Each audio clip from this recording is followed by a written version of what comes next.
without appropriation of National Assembly. And they used all that money to buy dollar at official rate from Emefiele and turned themselves to trillionaires. Okay. So, and all of that money, substantial part of it was taken in the name of security. Therefore, in conclusion, Prince. In conclusion, yes, your government is more terroristic than the government of Afghanistan or Sudan. So that is why you are under terrorism. Yeah, but Prince, since you have the mic, the bigger question, what you're saying, your policy proposal to fix insecurity is to remove the government or those who are in power. Because I've not heard concrete things, concrete actions to address things like farmer herders crisis, like the communal clashes, like there's several security challenges we're grappling with. Okay, let me tell you. All these are the diversionary things. I go around the country. I know 774 local governments with my 2 feet. There are no harder farmer clashes anywhere. What you have is this. The people who kill the local communities are not herders. I'm a herder myself. I'm closer to 1 million number of cattle I have, and I've not killed anybody before. So what I'm letting you know is that the government of Nigeria has, the thing I'm going to do, 3 things. Yeah.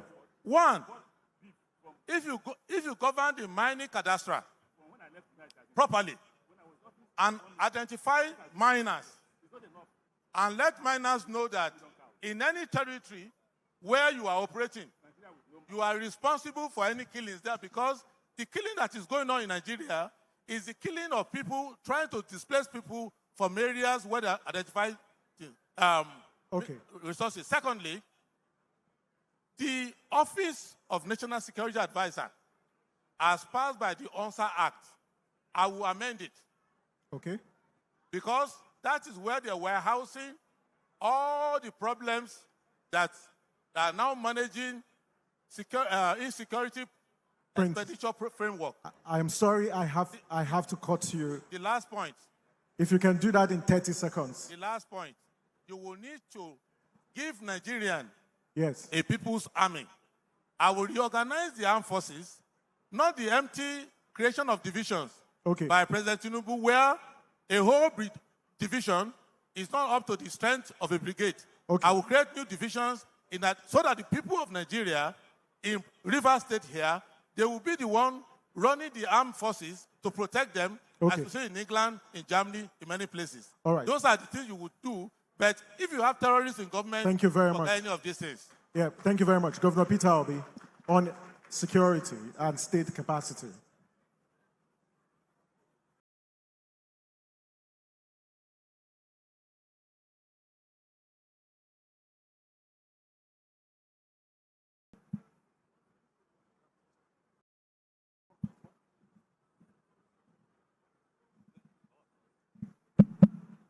Well, it's a very simple, for me, we have a very serious insecurity problem, which there's a lot of things people can look at. But my own method of looking at it is, first, you need to do a comprehensive overhaul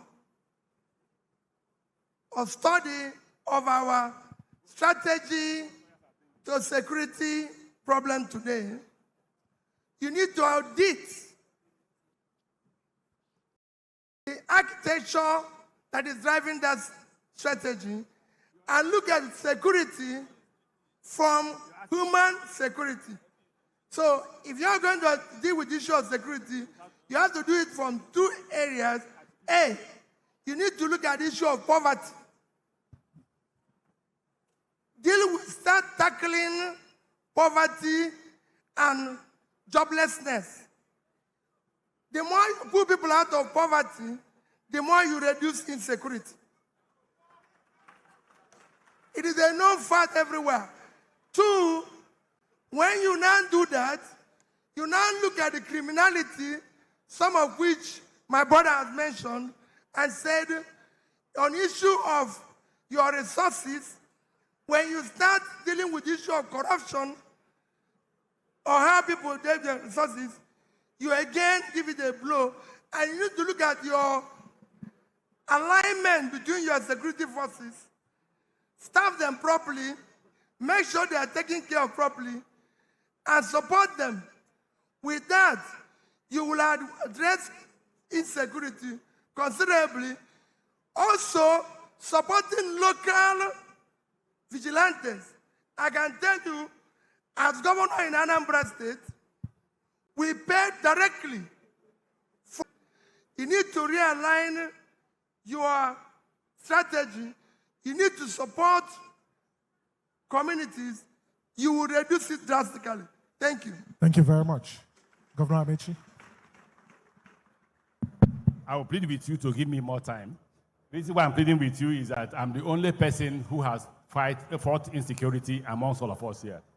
When I took over as governor of Rivers State, it was a no-go area. Nobody could visit, and I took a decision. What decision did I take?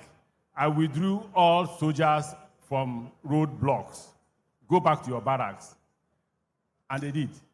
And the GOC was scared and was mad. I said, why? I said, I know what I'm doing. The first thing I did was, I agree with Governor Peter Obi that insecurity is a product of poverty. So the first thing is not physical policing, it's economy. What did we do? We decided to build over 500 primary schools. For each primary school, you employed 50 persons. We decided to build over 300 health centers. For each health center, you employed 50 persons. We decided to build over 200 roads. For each road, you employed 500 persons. Then, once the economy started improving, crime began to reduce. So, that's why I give more time. Just wait, don't clap. Because I say, judge us by our performance and make your decisions. Now, after that, what did we do? We engaged the Nigerian security. What's the problem? Equipment, we'll buy you the equipment. We went to the president and sought for approval to buy all the necessary equipment that they needed, and we bought them. We made sure there are consequences for action.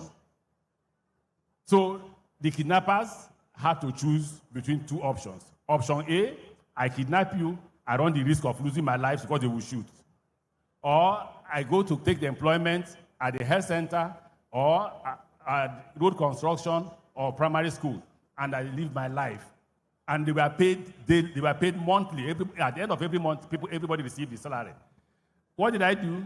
I declared free education. And free education was me going to school, establishing parent-teachers community association. I paid the school fees of every child. Every child. I paid it to the association, and I asked them to run the school from that. The responsibility of government is just to pay salaries. I made sure that every health center can take you free of charge. How did I handle that? I went to each health center and paid the doctor for every patient he saw. I paid the doctor for the patient. Bill every patient. We paid. That's why when we talk about subsidy, he said, what is government doing with their money? What is government actually doing? You have removed subsidy from petrol. You have removed subsidy from electricity. What are you doing with the money? Okay. The money is going to Alibaba and the 40 thieves. Okay. Sorry, sir. Hold on. Because I will go to what are we going to do differently from them? What Atiku's government will do differently from them? Without 1 minute or two, please.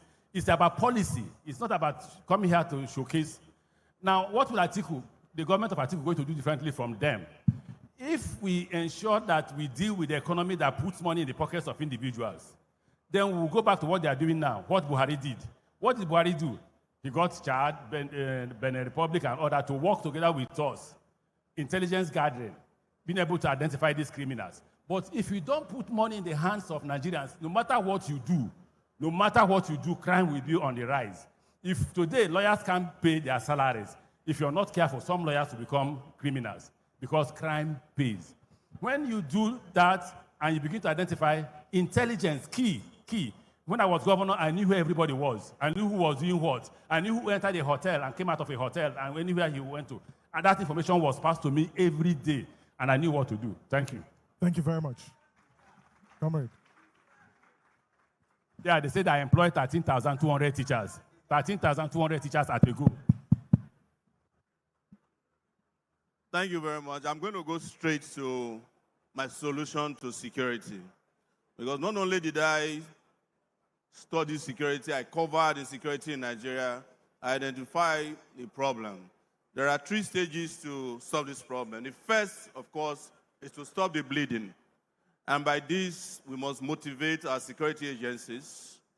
We must provide internationally based standardized system of security. I'm the guy who said I will employ a drone as the Minister of Defense. I'm not joking. I hate the bureaucracy that caused the problem of insecurity in Nigeria. But most importantly, nobody wants to go and die for you when you are paying them 56,000 naira per month. I'm talking about security agencies. I'm the guy who proposed 500,000 minimum wage, and people said it will cause inflation. And I'm asking, why is it that when your senators who do nothing are taking 30 million naira per month, it doesn't cause inflation? Why is it that the governor can see 1 trillion naira that we all know it doesn't cause inflation? It's only when we want to pay workers who are risking their lives that you talk about inflation. The second aspect of it is, of course, a medium-term process, which includes the job of you lawyers, enforcement of our laws, so that people who perpetrate insecurity don't get away with it. And I'm talking about not only the kidnappers, but their backers. I know, and I agree with my friend, the lawyer there, Adewale, that Nigerian leaders are criminals. They are involved in insecurity. They use their houses, their vehicles, they use their influence. If a major kidnapper is arrested, all these governors can confess to you. They were former governors. The people that intervene on their behalf are rich people. They are the ones who bail them out of the police station. They are the ones who make sure that the legal system doesn't work against. You lawyers know this. You know it. You confront these problems when you are litigating and process. Some of you participate in it. I'm not accusing you lawyers of participating in crime, but some of you do. You help them escape justice. Don't stop me, because you don't stop the big men. I did stop. Yes. But most importantly, and that's the last part, that's very important, we cannot solve insecurity in Nigeria without addressing inequality.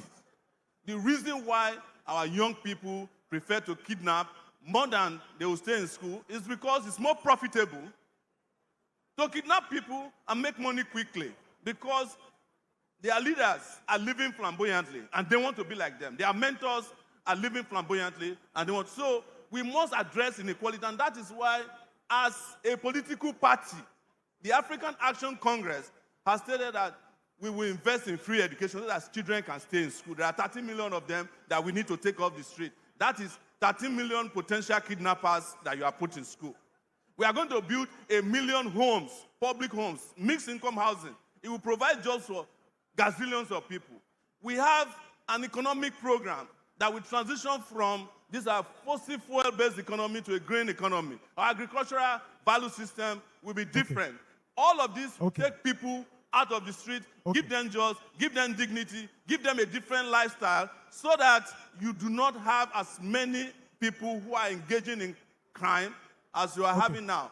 Finally, Another final. I want to tell you that terrorism in Nigeria is an industry.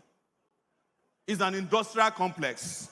I agree with our brother Adewale that until you take out the terrorists in government, you can't take out the terrorists on the street. Thank you very much. Okay, can you hold your mics? And I just want to ask you, I mean all of you, if you can hold your mics, I want to ask you this question.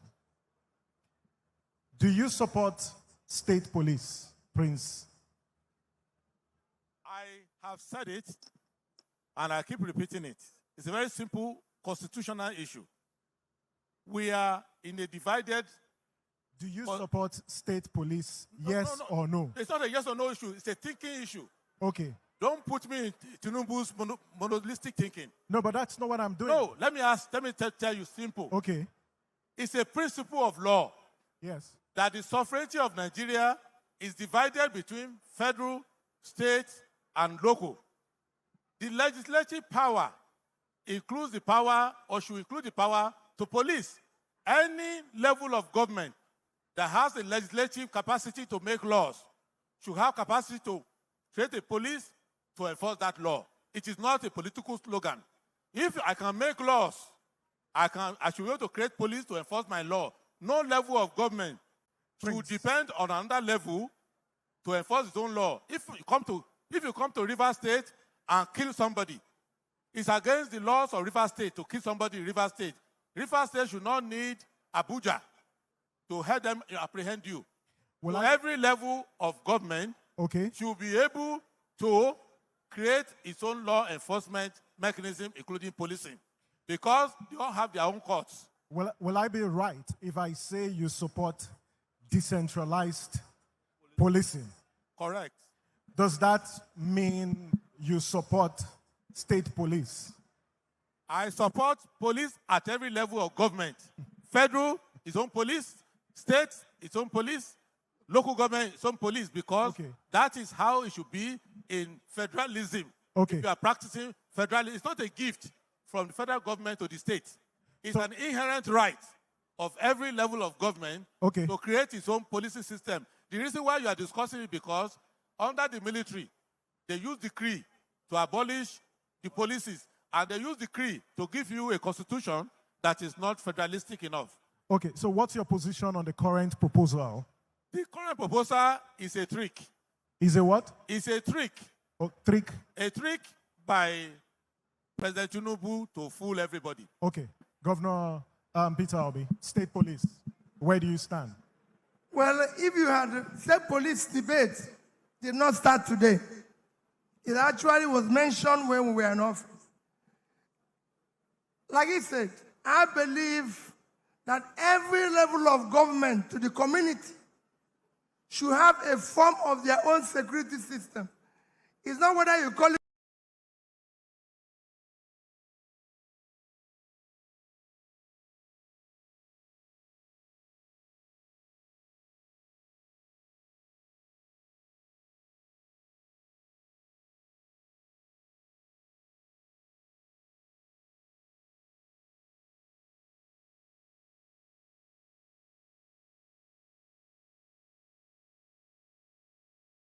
state of police or anything,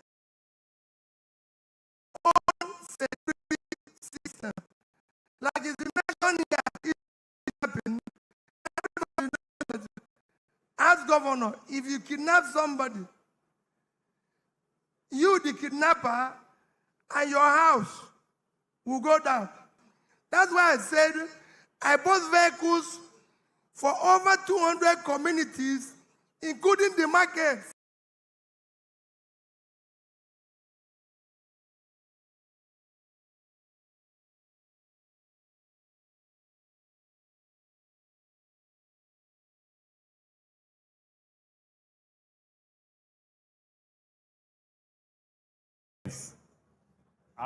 As the former chairman of Governors Forum, the Governors Forum met and decided to support, some of us decided to support state police, others refused. When we voted, those who refused won.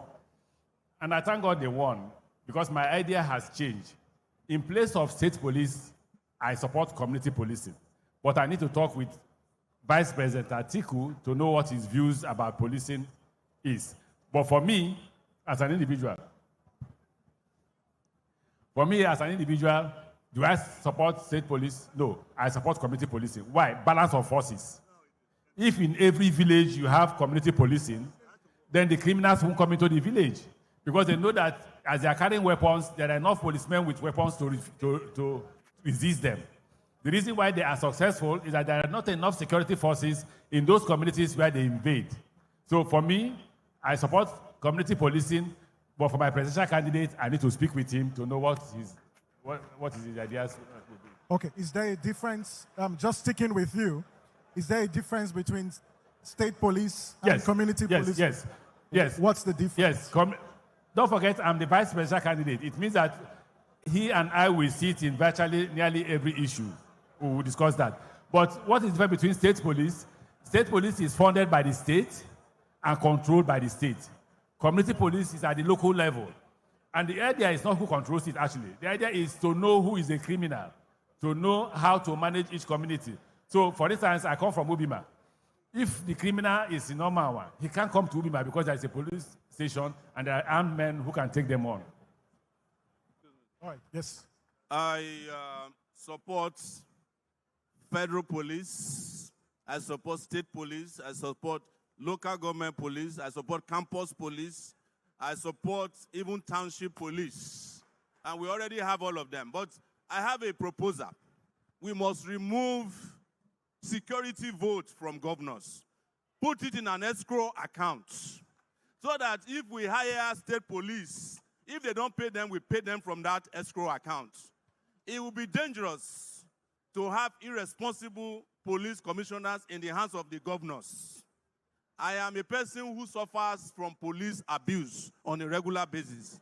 It is in my own interest, personal safety, not to support irresponsible policing. Let's ensure that if we are a federation, we are truly a federation. And what that means is, I don't know why we are debating state police. The Constitution has made it clear, all the federating units must be able to control their own security. But your governors are stealing local government money. We must make sure that they have autonomy. We must also regulate and standardize. What do I mean by regulation? If any of the state police agencies go rogue, the federal police must be able to move in, take it over, and ensure that they stop acting rogue.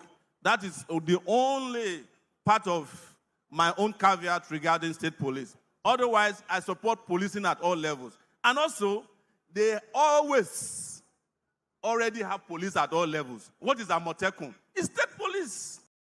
What are the vigilantes doing? It's state policing. What is Agune Chamber? It's state police. The difference is Agune Chamber is rogue.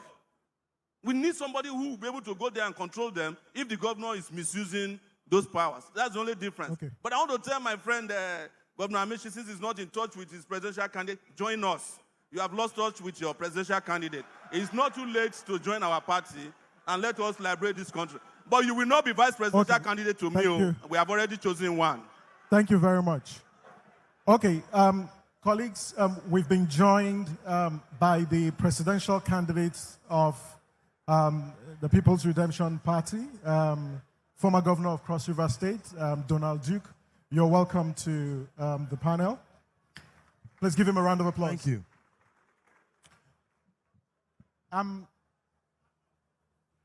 I'd want to give you time to catch your breath because we've had a very riveting conversation cutting across the economy, the security, which is where we are.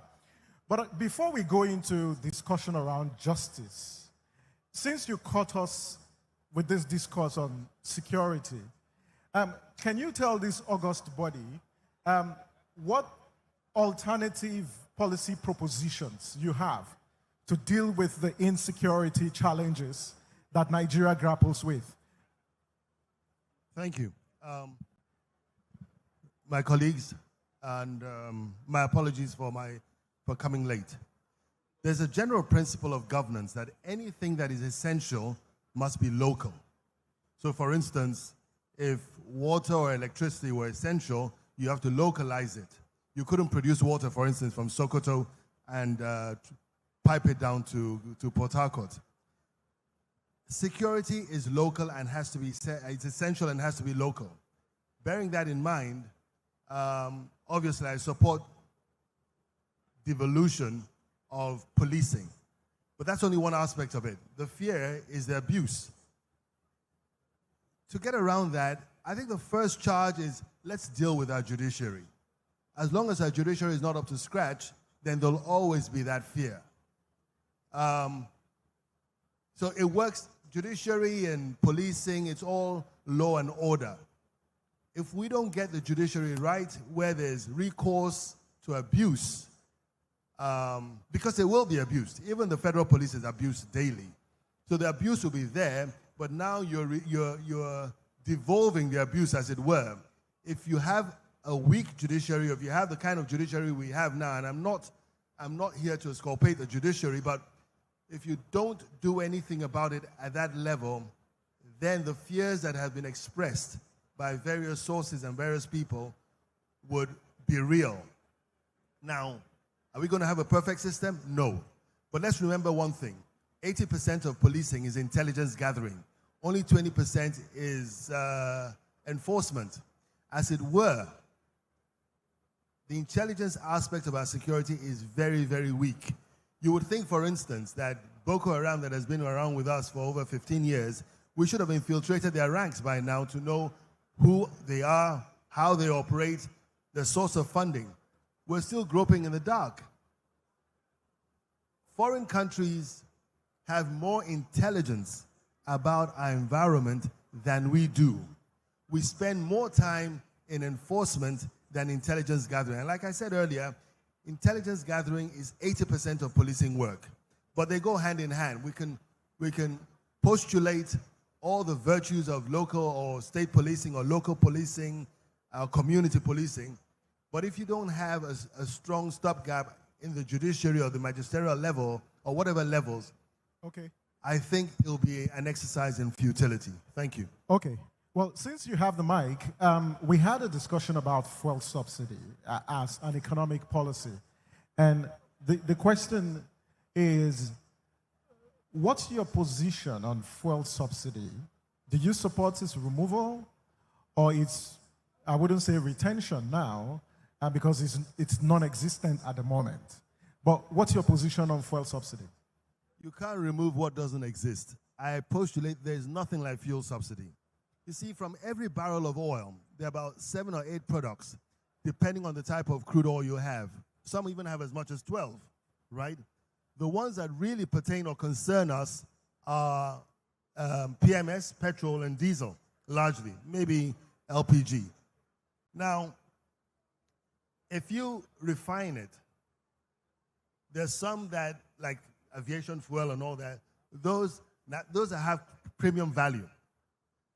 Petrol, because it's an engine, and diesel, because it's the fuel that runs your economy, and it's a gift that nature has provided us with. Honestly, economically, there's no subsidy in that thing, right? Because you see, when we were doing swaps, we said about 300,000 barrels of oil in exchange for petrol. No one ever mentioned the byproducts. No one knows what went to it. And that's why I believe it's the biggest scam that has been perpetrated in this country. I don't believe there's a subsidy. But even then, looking at it from another angle, if you, for instance, the moderator, you are a farmer and you produce 10 tons of maize annually, and you consume 1 to keep your workers going, to keep your family going, are you subsidizing your family? This is a gift that nature has endowed us with. We cannot compare the price of petrol, where we produce or we have the raw material for, with that operating in countries that do not have.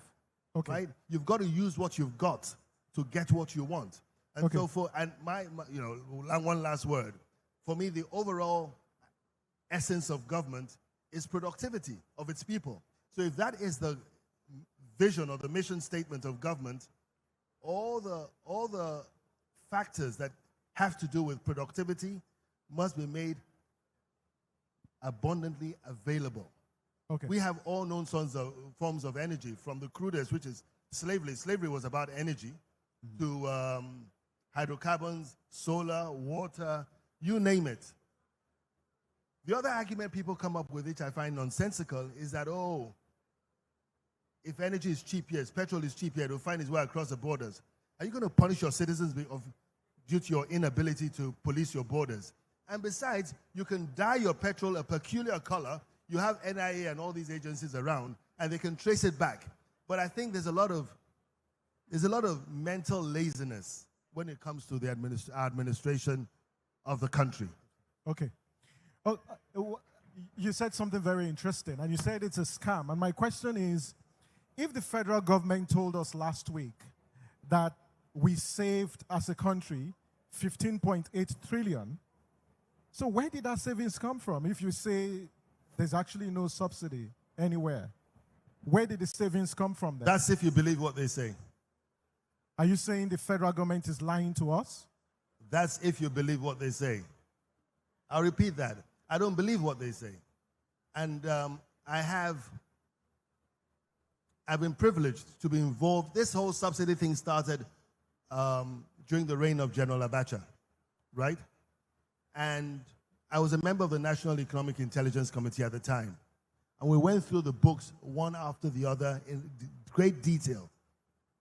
You can sell petrol in this country at 200 naira a liter if you wanted to, because there are other products to be sold. And besides, it's the engine of your economy. The inflation you fight today is, you see, look, the central bank puts interest at 30-something%. That is negative for productivity. And they'll tell you it's based on inflation. It's not the interest rate from the banks that cause inflation. It's the ballooning of government. Okay. Spending recklessly and not investigating the things that really cause. Our monetary policy and fiscal policy are disconnected completely. One works against the other. Okay. All right. At this point, we're going to open the floor for questions. And I'd like to see how many people have questions. Okay. So I'll take 2 from this side. Okay. I'll need you to come to the front. If I give you a number, you need to come to the front because we don't have time to pass the mics around. So the gentleman in front, the lady behind, both of you. The gentleman here and the lady, if you could come. Tech, can we have a mic over here? On this part, we need to look at people from behind. Okay. This, I can see you advocating for him. Okay, yes, you. Is that a lady behind? Someone at the back, you. There's a lady where? No, we don't want to cut out those at the back. Okay. Is there a lady at the back? No, I know, I can see you. I mean on this row. Unfortunately, there's no lady here. So where are you? All right, please come, please come, please come. So we have 4. And then here, yes, you, madam. Yes, you. And now both of you are wearing red hats. So I need to know who. Okay. Okay, you. Okay. And that's it. No, sir, I didn't call you. I called 2. There are 4 people now. With these 2 folks, 6. On this roll, I can see a lot of people are advocating for Senator Melaye. Okay, so you, and then I'm going all the way back. Any woman at the back? Is there a woman at the back? There's none here. Okay, there's one here. Okay, please come. All right, so please come, please come. Can we give them the mic, please? Yes. Where's number 1? If we can stay in queues, right, just be in a straight line. I'll need you to help me hold the mic.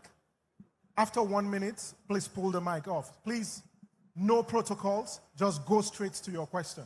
Number 1. Thank you so much. My name is Salena Danyogo. I'm the DG Good Governance Advocacy International.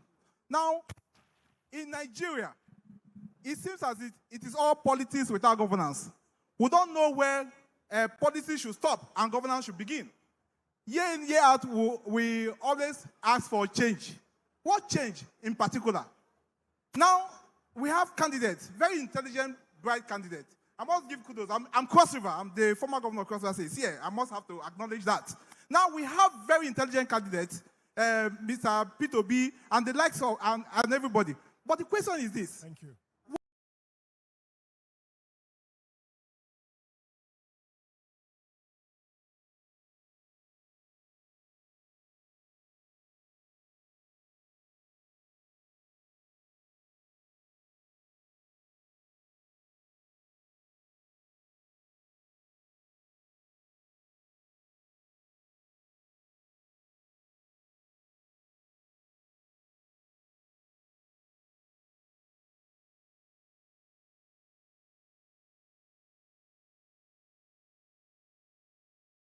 What change? What policy drive? What consistency are we bringing to the table? All right. Other than winning election in Nigeria. Thank you very much.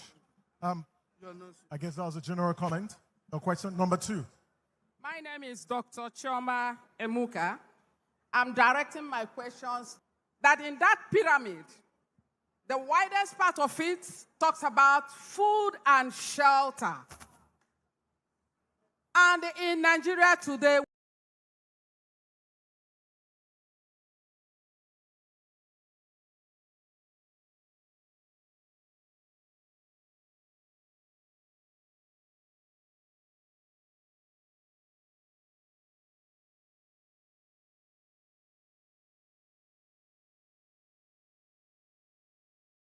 Number 3. Thank you very much. Please, please. Yes, please. Madam, please go ahead. Okay. My name is Aheman H.G. Ikpum. I'm from Benue State.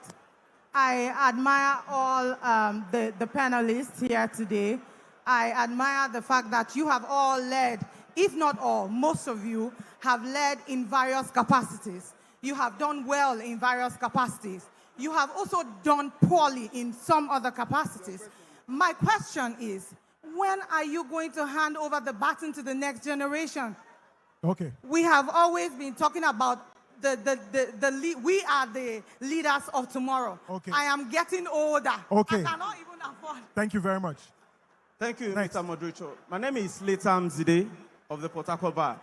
My question is directed at H.E. Atiku Abubakar, represented by Rotimi Chibike Amaechi. Now, we observed over the years that INEC spends billions, hundreds of billions conducting elections.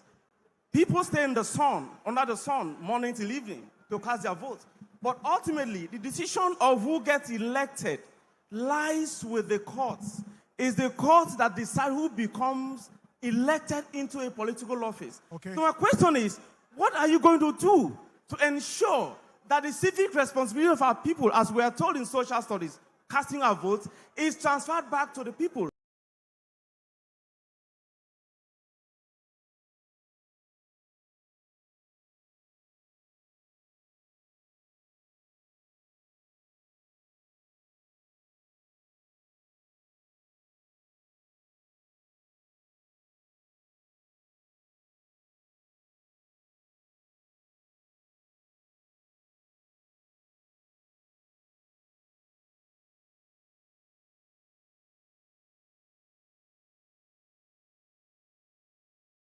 An election are reduced to the barest minimum.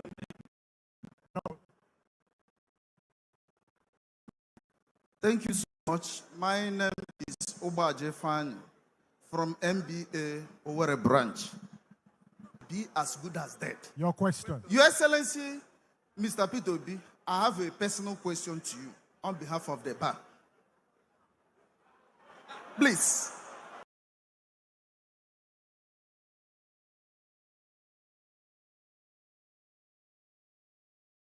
My name is Adenchin Makandik Elijah.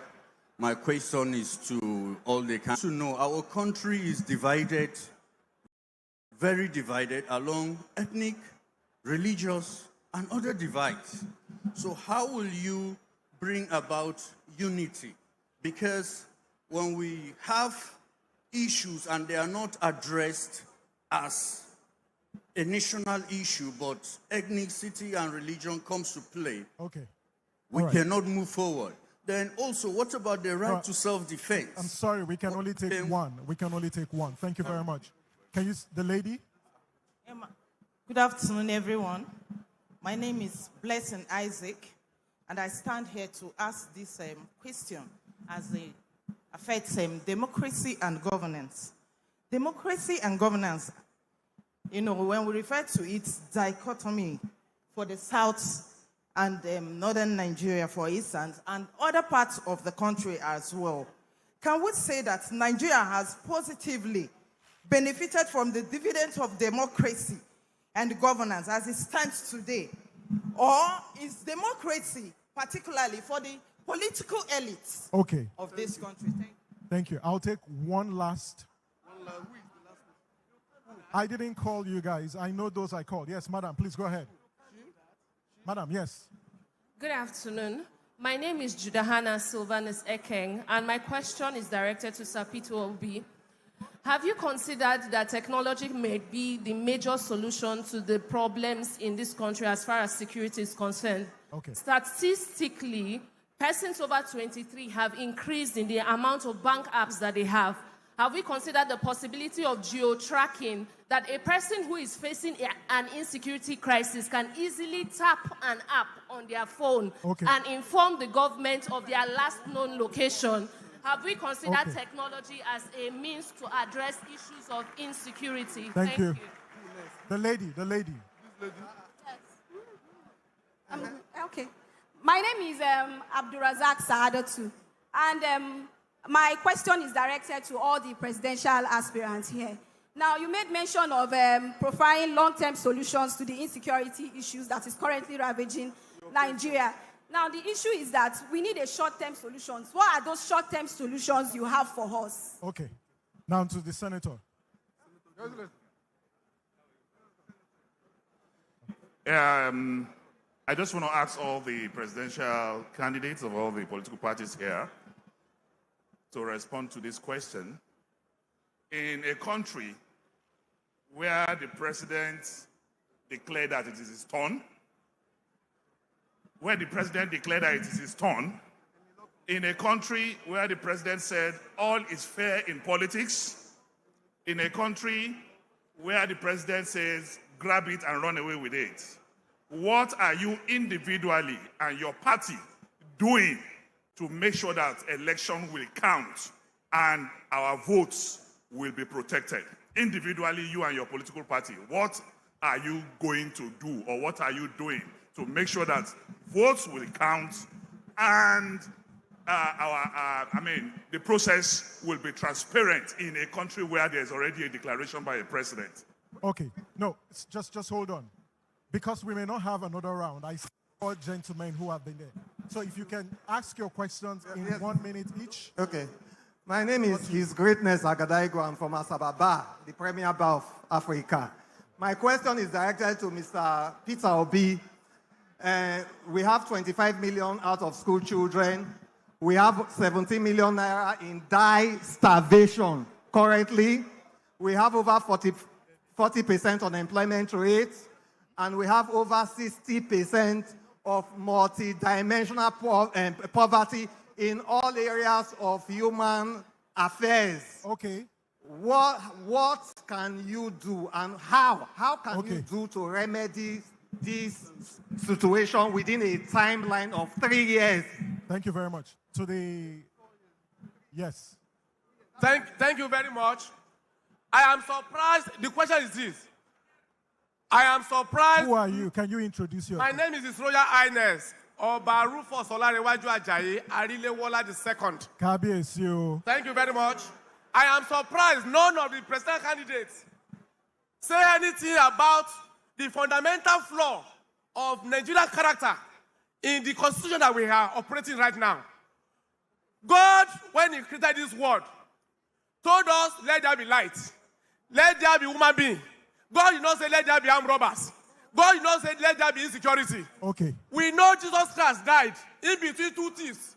We know there must be more bad people in society than the good ones.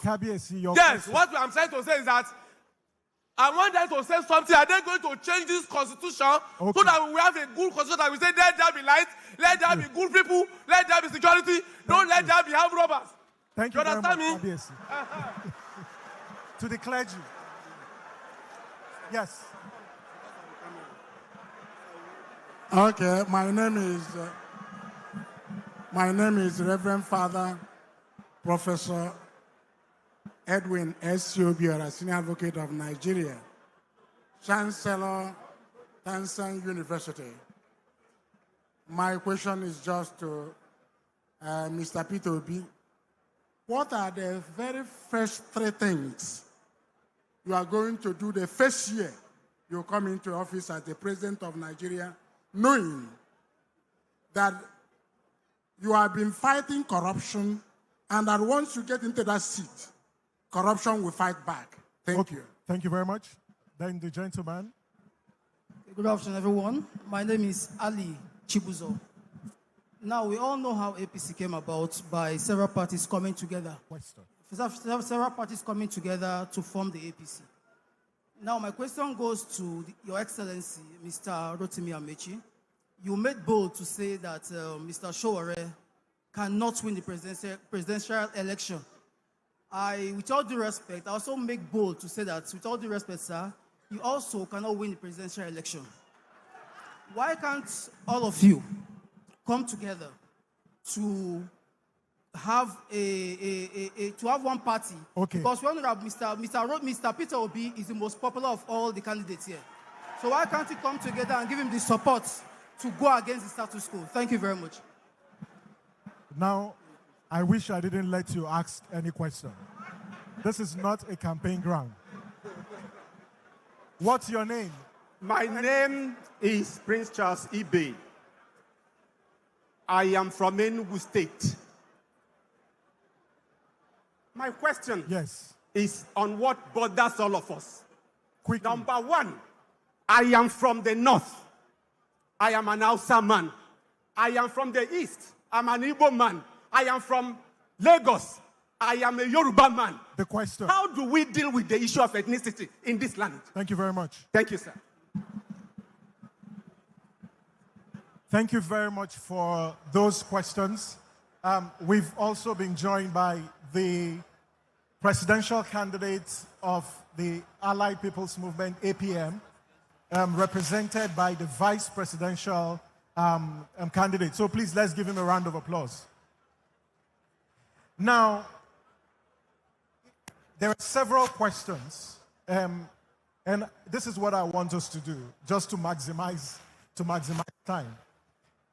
Can you pick the two most crucial, they are all important, but two most crucial questions, and respond to them? But there are also questions that were directed at all of you, so we can maximize the little time that we have. And I know some of you were asked direct questions, so I'll begin with those who have specific questions. Governor Amaechi, Governor Peter Obi, and then we take it up from there. Yes, Governor Amaechi.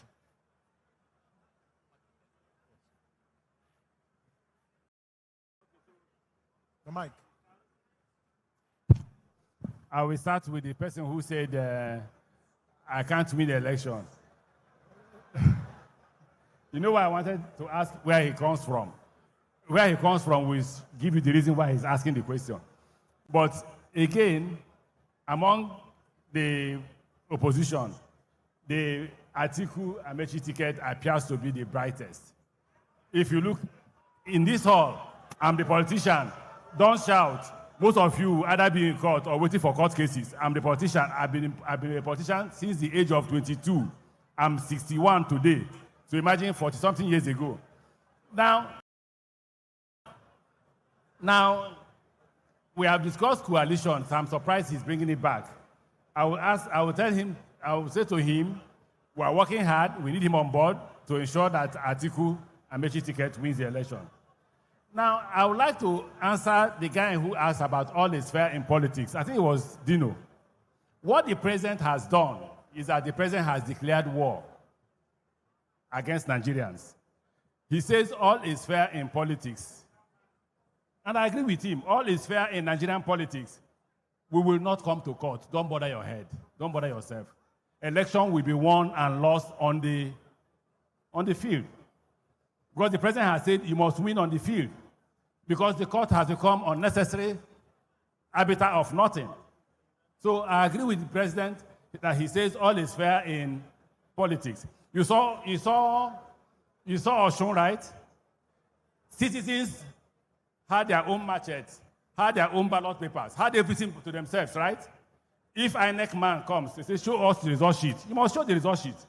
If you don't show the result sheet, there will be no what? They won't let you to. When they finish seeing the result sheet, they say, show us the ballot papers. You show the ballot, but they count the ballot papers. When they finish counting and it's the same, they say, okay, let's start voting. After voting, what did they do? They say upload. Citizens' rights and citizens' enforcement of law. They say upload. You say you can't upload here. The one I love most was in Oshun. They hired a bus, put the man and the policeman inside the bus, and drove into where he can get service to upload. When he uploaded, they left him to go. We will decide the president of Nigeria. You know why? Alibaba and the 40 thieves will not allow you to win. Because stealing is become a culture. I'm a student of culture. So the only way you can stop a thief is by making sure he does not win. Okay. That's my response to that. Unity. Check the ticket. Atiku and I are the only detribalized Nigerians on the ticket. Check Atiku. Check all his appointments.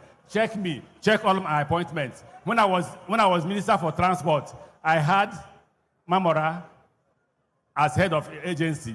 I had George Moalo as head of agency. I had Dakuku as head of agency. I had Hadiza as a head of agency. They come from different parts of Nigeria, including George Moalo. I am not President Tinubu. I would appoint everybody from River State. Neither will Atiku appoint everybody from the north. Vote for us. Governor Amaechi, these people you called, some will say you didn't appoint them. The president appointed them. Oh, wait, okay, well, you're correct. I was a minister. But the law of all the laws said they shall be nominated by the Minister for Transport. That's what the law. Section 1 of MPA law says the Minister for Transport will nominate, and I nominated Hadiza. Go and ask her. And when I felt I was tired that she was not doing what I wanted her to do to get MPA to grow, I removed her and I went to the president. Okay. Asked George Moalo. I nominated George Moalo as, listen, when he walked into my office and said, we are being cheated from the southeast. I said, what are you being cheated for? He said, no appointment. I said, okay, get ready, you get an appointment. And he did. Go and ask Mamora. Mamora was my mate as speaker. I told Mamora, the best I can do for you is head of agency, and I did. So call one. Okay. The same with Atiku. Okay, thank you very much, Governor Peter Obi.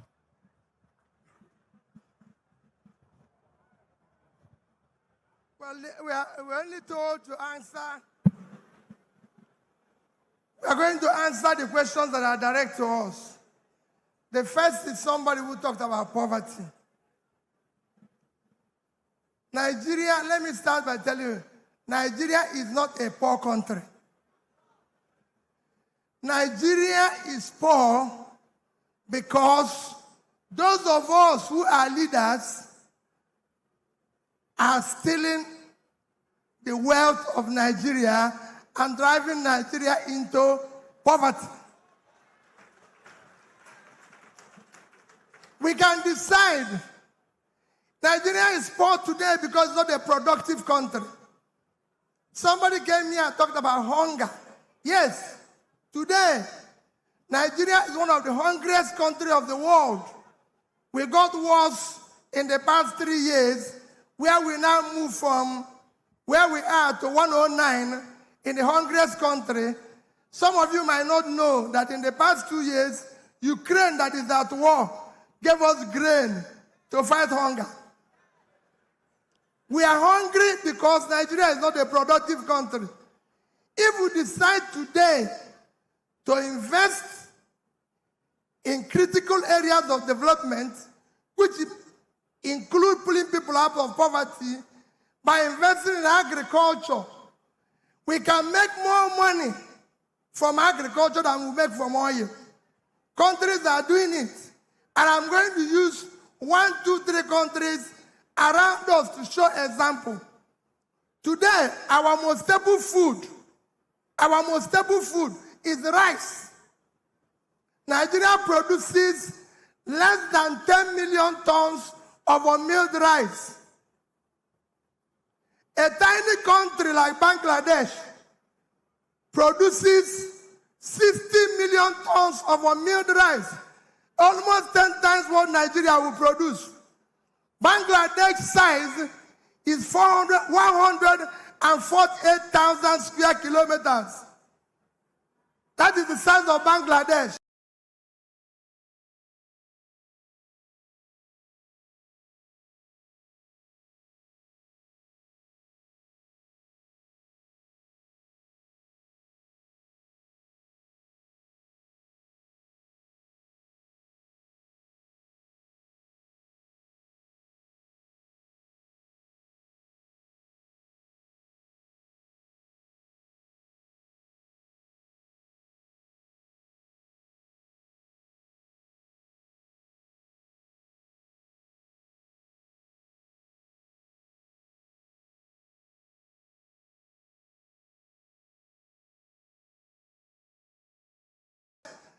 That is the size of our two biggest states.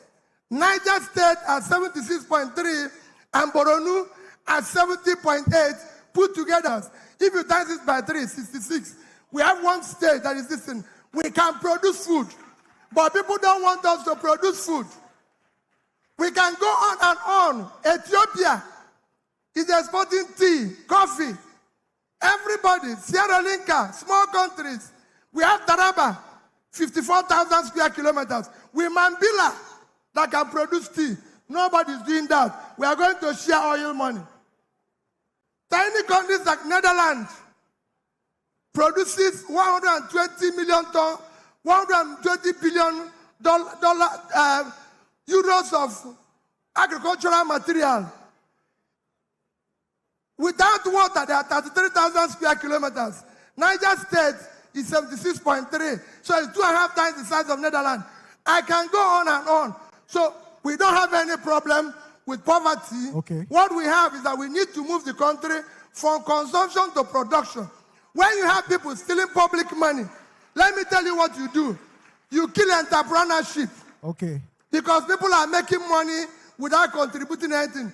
You keep professionalism because people are making money without producing anything. You kill hard work. That is it. Okay. So that is not that particular question. The next question I was asked particularly is issue of religion. Somebody mentioned issue of people being stronger than government. Nobody is stronger than government. It is the people in government that are allowing the rascality to continue. Otherwise, we have law. And nobody is above the law anywhere. Otherwise, let that person who is stronger than government go to even Cotonou here and do it. They will arrest him. But they are here causing confusion. Okay. There's a question of ethnicism. We don't have ethnic or religious problem. It is politicians that are dividing us. No tribe buys bread cheaper. No tribe buys food cheaper. It's politicians that are dividing us because we don't want to be divided. And finally, all is fair in politics. Yes, all is fair in politics because when people have broken the rules and everything, today in Nigeria, we have a situation where we are saying, what is our qualification to be president? None of you know. What is qualification to be president of Nigeria or governor? Nobody knows. It's in the Constitution. No, it's in the Constitution. Our own National Assembly said that forgery is not an offense in electoral matter. Our own assembly said that nothing is. So when we have a case of where we, the leaders, a case of where lunatics have taken over the asylum and decided to cancel all laws that makes it work. So all is fair because that's what we need.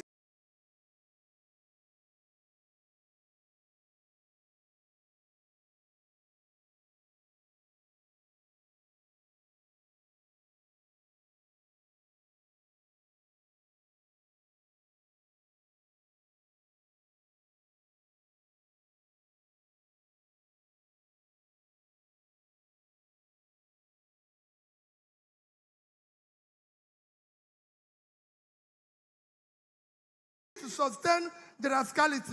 Governor Obi, I don't know if I heard you clearly. Did you say the National Assembly said funding is not? Is that what you said? Forgery is not a... Huh? Yes.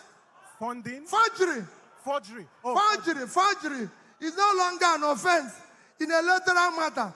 So because of it now, we have all is fair. Qualification was no longer an election petitions matter. That but is it's forgery. That is it. No qualification.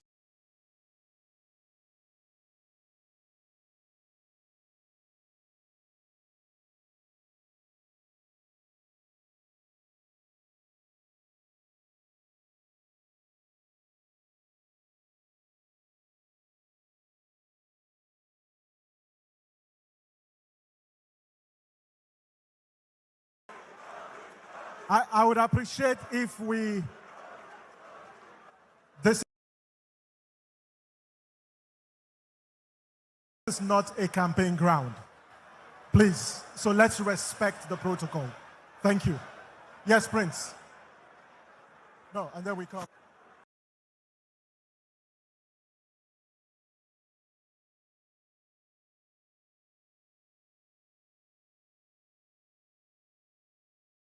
Thank you. If you take one general question that was asked to the is that government reflects the level of consciousness of the people. At no time have we been faced with an opportunity. Moderator, maybe you have one house first. Maybe you have one house before I start. Colleagues, we're running out of time, and please let's listen to the presidential candidate of the SDP. Thank you very much. Go ahead. Okay. Let us get something clear. Today we are here for people's politics and governance. It starts with the people. For you to get a government of your choice is your fundamental right. And if you get it wrong, you will only be complaining from generation to generation. The problems identified by the interveners here has to do with poverty, for example, and why we don't get government right. The only way we can get it right is to govern according to the Constitution of Nigeria. Okay. According to Chapter 2, Fundamental Objectives and Directive Principles of State Policy. Okay. It is not an individual thing. It is a process thing. For example, here, you are talking of food insecurity.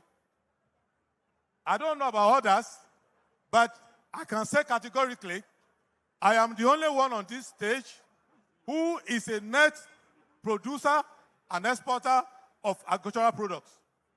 I have farms in 11 states. I produce, even in my own residence, you can't come to my residence without seeing dozens of cattle. Okay. And I am one of the largest producers of rice by Arewa farms. Okay. What I'm bringing out is that if you listen to my good brother, Governor Peter Obi, he's a net importer. He imports and sells. Next, and all those things that he does. No investment personal in agriculture. No investment of the state in agriculture. Therefore, you cannot talk of food security by saying that we must do agriculture when you have had opportunity to do it, you don't do it. Next thing is that all the questions pertaining to institution not being strong and all of that, let me say one thing clearly. We don't have a government, not only the one who is there now by President Tinubu. Since 1999, we have not had a government close to what we wrote in the Constitution as a government. Okay. So when you don't have a government, all the ideas you are bringing, using technology, we can disagree on policies. The nature of politics is that politicians, political parties will disagree on policies. Okay. But what you cannot disagree upon are three things. One, the method of forming a government by democratic elections. Two, the method of governing. According to law, Appropriation Act must be obeyed. The priorities in Chapter 2 of the Constitution must be implemented. Three, there must be accountability and running away from corruption. If these are not your criteria, you will keep folding government after government, and the generation will pass away, and the problems that are simple to solve will remain with us for as long as possible. Thank you so very your much. choice is to vote candidates and parties according to the issues and according to verifiable records. Okay. Thank you. Thank you very much. Governor Duke. Yes, Governor Duke. Okay. Then.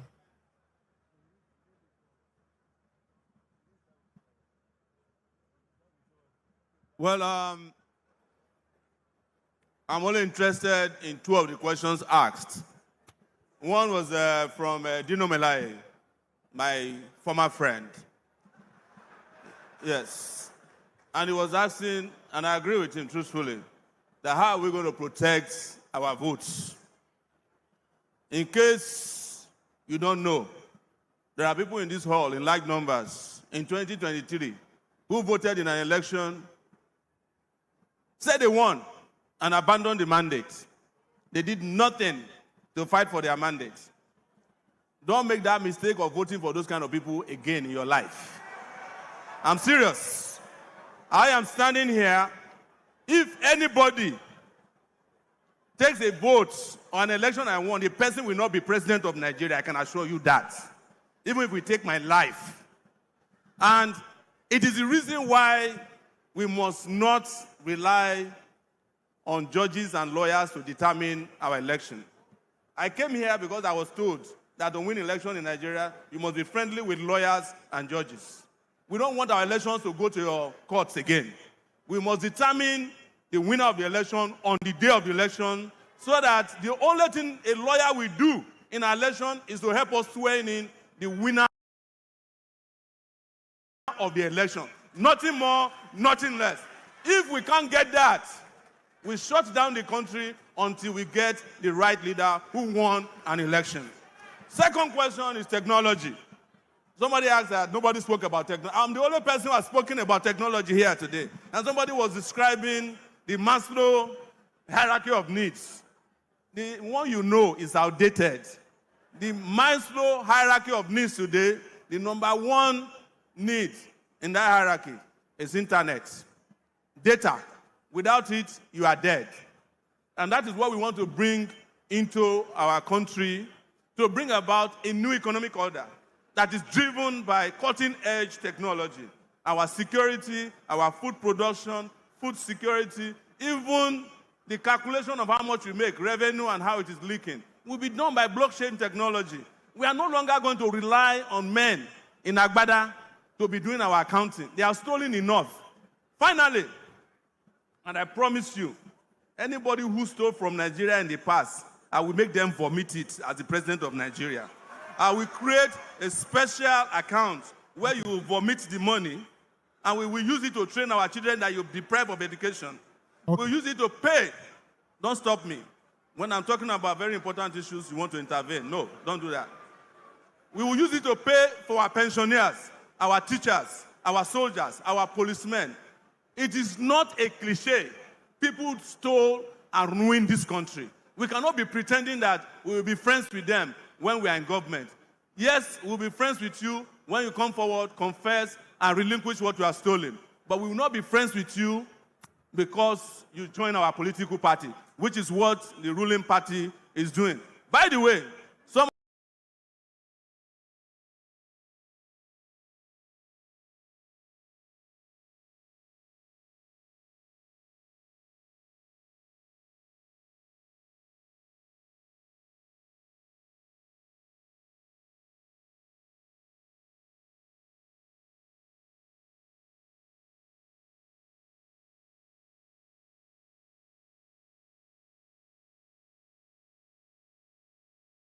the people on these people were part of the ruling party before.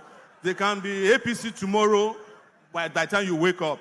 Vote for the guys who have ideas and who have the courage to protect their ideas and create a brand new country. Vote for Sowore. You will never regret it.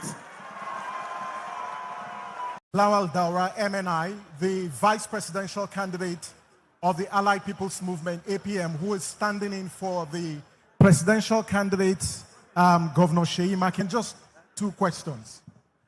What will be the top 3 priority issues that you will address 100 days into office? That's one. The second one, tell us what caliber of people should we expect to see in your cabinet if you win the presidential election?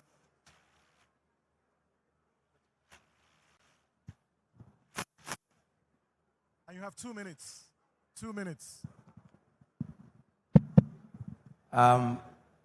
Distinguished ladies and gentlemen, permit me to do what I don't really believe in doing, but sometimes it gives me an escape route by stating that I stand on the already established protocol.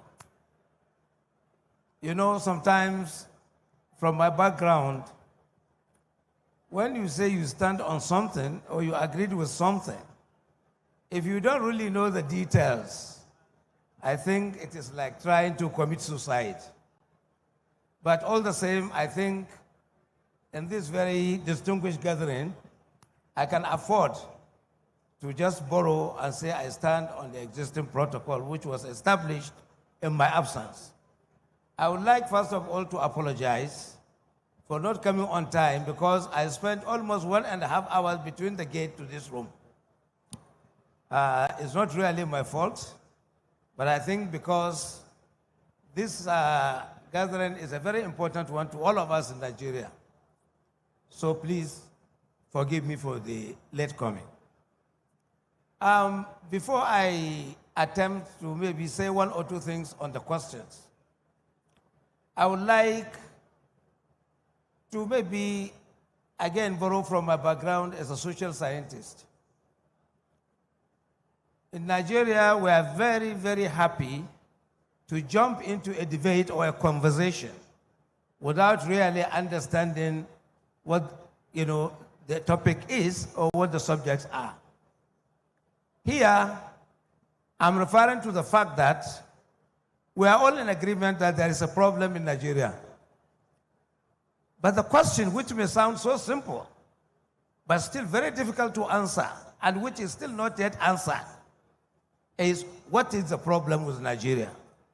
We even have some books written by very eminent Nigerians trying to, understand or tell us what they think the problem of Nigeria is. I was able to hear some issues being mentioned about corruption, ethnicity, religion, maybe injustice generally, and maybe to some extent also lack of adherence to the rule of law. But if we are really still to ask, have we gotten a definition of the problem with Nigeria? If we are not able to do that, maybe that is the starting point, especially for those of us in opposition. We seem to understand the problem, or so to speak, but the way we act differently, which means our belief and our understanding of the problem is not really what we think it is. So maybe we'll try in the next couple of months, since the campaign has started, to do what Governor Peter Obi said, but I don't want to set another debate because we have been very close with him, even before I ventured into politics. In our convention in Bauchi about 2 weeks ago, I said as the chairman of that convention that we are set to reset. Now, I heard Mr. Peter Obi some few days ago when he gave a press conference talking about redesigning or resetting Nigeria. So at least you can see that the opposition are coming closer. And maybe there are a lot of other details that we may need to sit down and thrash out. But when you talk about 3 top priorities, sometimes I don't know what is sacrosanct about 100 days. I've been trying to follow 100 days since maybe the time I was in school. But then the argument being pushed forward don't seem to tally. Why 100 days? If someone is elected in Nigeria, is supposed to spend 4 years. But now somebody is saying 100 days. And there's no provision that if you don't really perform within the first 100 days, there is any sanction that is reserved for you. And we're not even near any election. Not even to talk of like the way they do in the United States, mid-term. Our election is first and last when the term expires. So, but 100 days, to answer the question, the first and most important thing to do is to be able to pick people in the cabinet that have quality and that have capacity. Not people that you like or people that you feel should be close to you.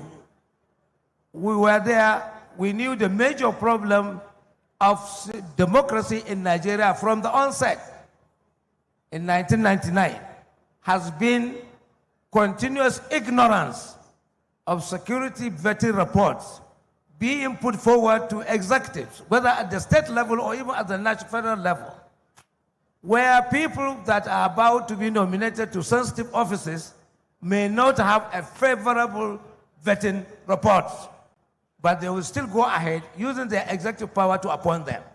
And that is from day one, that government has been doomed to fail. Okay. We have witnessed it, we have seen it. So of what essence is the vetting report? And again, when you are looking for people to place in government positions, you have to really look at the background very well. Anybody that is being touted for appointment can be placed in government, but let him be placed properly. But taking a square peg in a round hole is not really the best for us. And again, within the first 100 days, the rhetorics about whether you want to reverse a major policy that has affected life or whether you want to sustain it, again, that is something that cannot be said in a superficial manner. Okay. It is something that ought to really be even subjected to a debate by the larger Nigerian society or community. Okay. And therefore, I think the way we go about setting up to start our administration whenever we win election, I think it should be revisited. Okay. And then lastly, no, it's fine. You've answered all fine. the questions. Okay. Lastly, due to time, I would like to say we have an issue in this country. It is not about the party in government or those in opposition. It is all of us. And what is that? We all know what is supposed to be done, but none of us, or few of us, are attempting to do it. And we are never questioned, and nobody questions them, or nobody questions us. And I think until we decided that, yes, Nigeria is supposed to be an egalitarian society, okay, all Nigerians must be equal before the law. Okay. Until we are ready to do that, we will remain at the station for a very long time to come. All right, thank you. But unfortunately, in this current dispensation, if we are able to get into government, definitely things must change. Thank you. Thank you very much. Thank you very much. Please, let's give all the candidates a round of applause. I thought you said you weren't. Oh no, I thought you said you weren't going to comment. Can I? Can you do that in 1 is there minute? a protocol because we're about out of standing? time. Do we have to stand or I can sit because it's conversational? Whichever, but okay. If you can do that in 1 minute, it will be great. Why are you trying to cheat me? No, because when I came to you, you said no. I said start from show. No, I didn't hear Anyway, that. The audience, lest we forget, my friend, the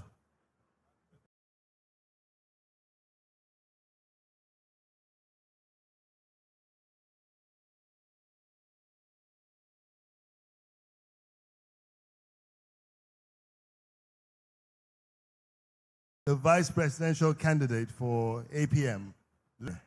So let's be careful what we pray for. Having said that,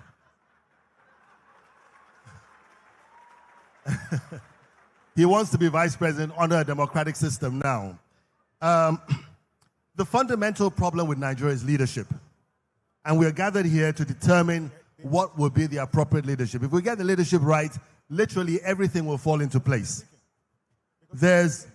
We need to ask ourselves, what is the fundamental essence of government? I dare say it is the optimal productivity of her citizens within a safe and orderly environment. If that is the mission statement of every government, then it leads to the next question, ethnicity. We don't hate ourselves. The issue is inadequacy. You see, when there's not enough to go around, I've got to use what I've got to get what I want. So in the face of the broad and general inadequacy in our society, I'm going to pick my tribe as an advantage over yours, or over my competitors, or my religion. So if we are able to build a country that can adequately cater for all of us, who cares if you're from the north or the south, or you're Hausa, you're Igbo, or Efik, or whatever you are? Who cares what religion you belong to? That's private to you. So until we address that, the issue of inadequacies in our society, in our country, ethnicity, religion, and all that has to do with it will come to play. In my state, Cross River, there are 29 ethnic groups, and they play each other because there's not enough to go around. Okay. The next thing, no. You're not going to shortchange Can this be the last? Wait. Can this be the last, please? No, well. The last, please. Okay. Someone asked about coalition. Let me say this. We operate a democratic system, fine. But there are two types of governance systems. The presidential, the parliamentary, and a hybrid sort of. The presidential works efficiently when there are two major parties, because there's an opposition. In the parliamentary system, you can have several parties, and that which has the majority in parliament produces a prime minister. But honestly, and I agree with this question, we all have to come together to operate the presidential system, not just this run of 27, but generally going forward. Okay. There was some sense in the government setting up SDP, NRC. Unfortunately, usually the parties that set up the government and not the government that sets up a party. So that was a twist to that. But really, for our presidential system to work, there must be two major platforms. Thank you. Thank you very much. Can I invite all the presidential candidates, please stand with your mics. If you can stand with your mics. And this is just a yes or no. Just a yes or no. Prince, if you lose the election on January 16th, 2027, would you accept the outcome? Yes or no? No, if it's not fair. No, if it's not fair. Yes. Governor Duke? Why should I accept something that is wrong? If I agree with him. If it's not fair, I will not accept it. Doesn't mean I go to the courts. I may not go to the courts, but personally, I will not accept it. Governor Obi? I'll win. Lawan?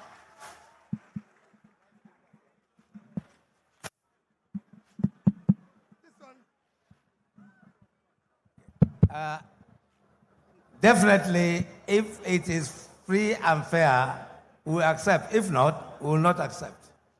Governor Amaechi? There will be no need for the question. We are the most detribalized candidates, if you look at where we're coming from. So we will win. We are not Yoruba, we are not Igbo, we are not Hausa, we are Nigerian candidates. There is no way we can win if we don't fight.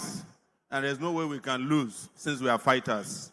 Yes, we will win. No, we will not accede if it's not free, fair, and credible. Thank you. Colleagues, please give them a round of applause. Thank you very much. It's been a very interesting conversation. Get ready to vote next year. Don't forget, 16th of January 2027.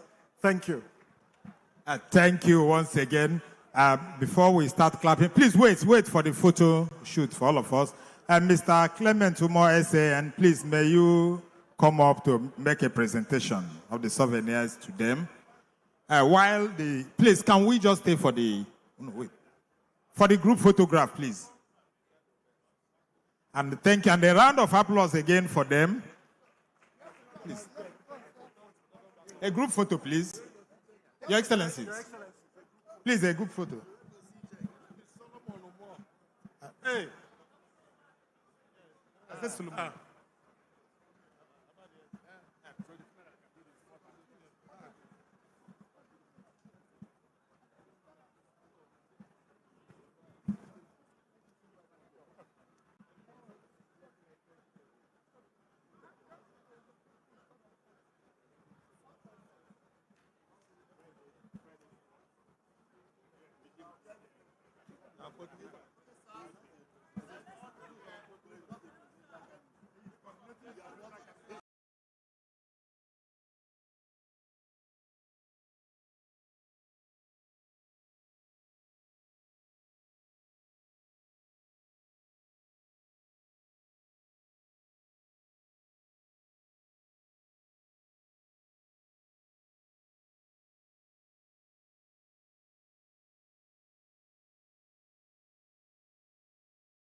Yes. I think, okay, he's first. Stand there. Your Excellency, I have the. I have.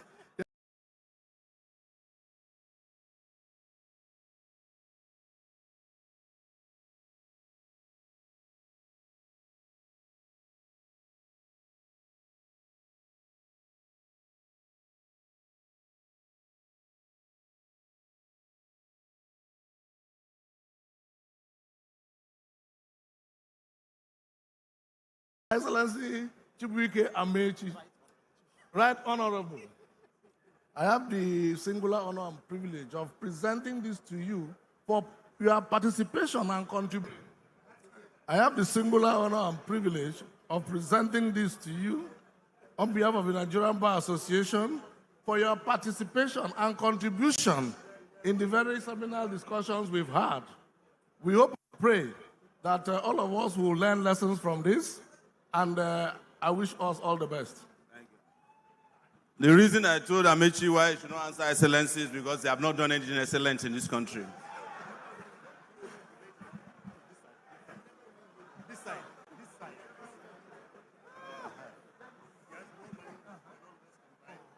Your Excellency. Oh, sorry. I have the singular honor and privilege of presenting this to you on behalf of the Nigerian Bar Association for your contribution and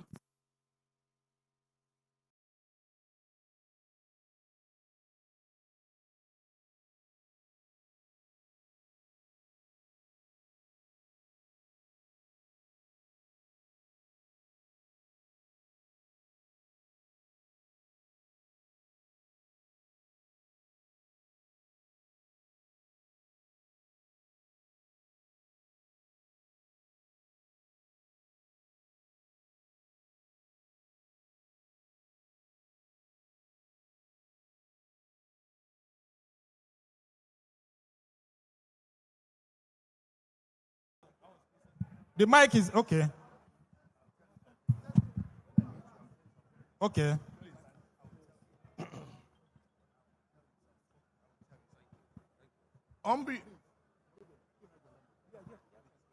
on behalf of the Nigerian Bar Association, for which you are one of us, I have the singular honor and privilege of presenting this to you for your contribution in that seminal discussion. Nigeria is an evolving democracy. I wish us the best. Thank you. Thank you very much.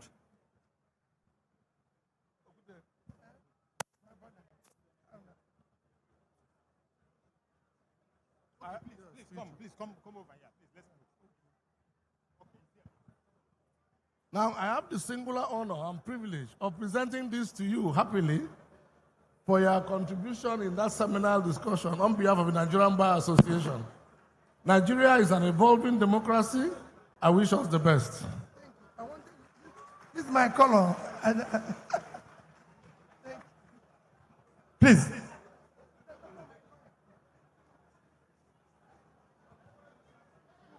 SDP. Power.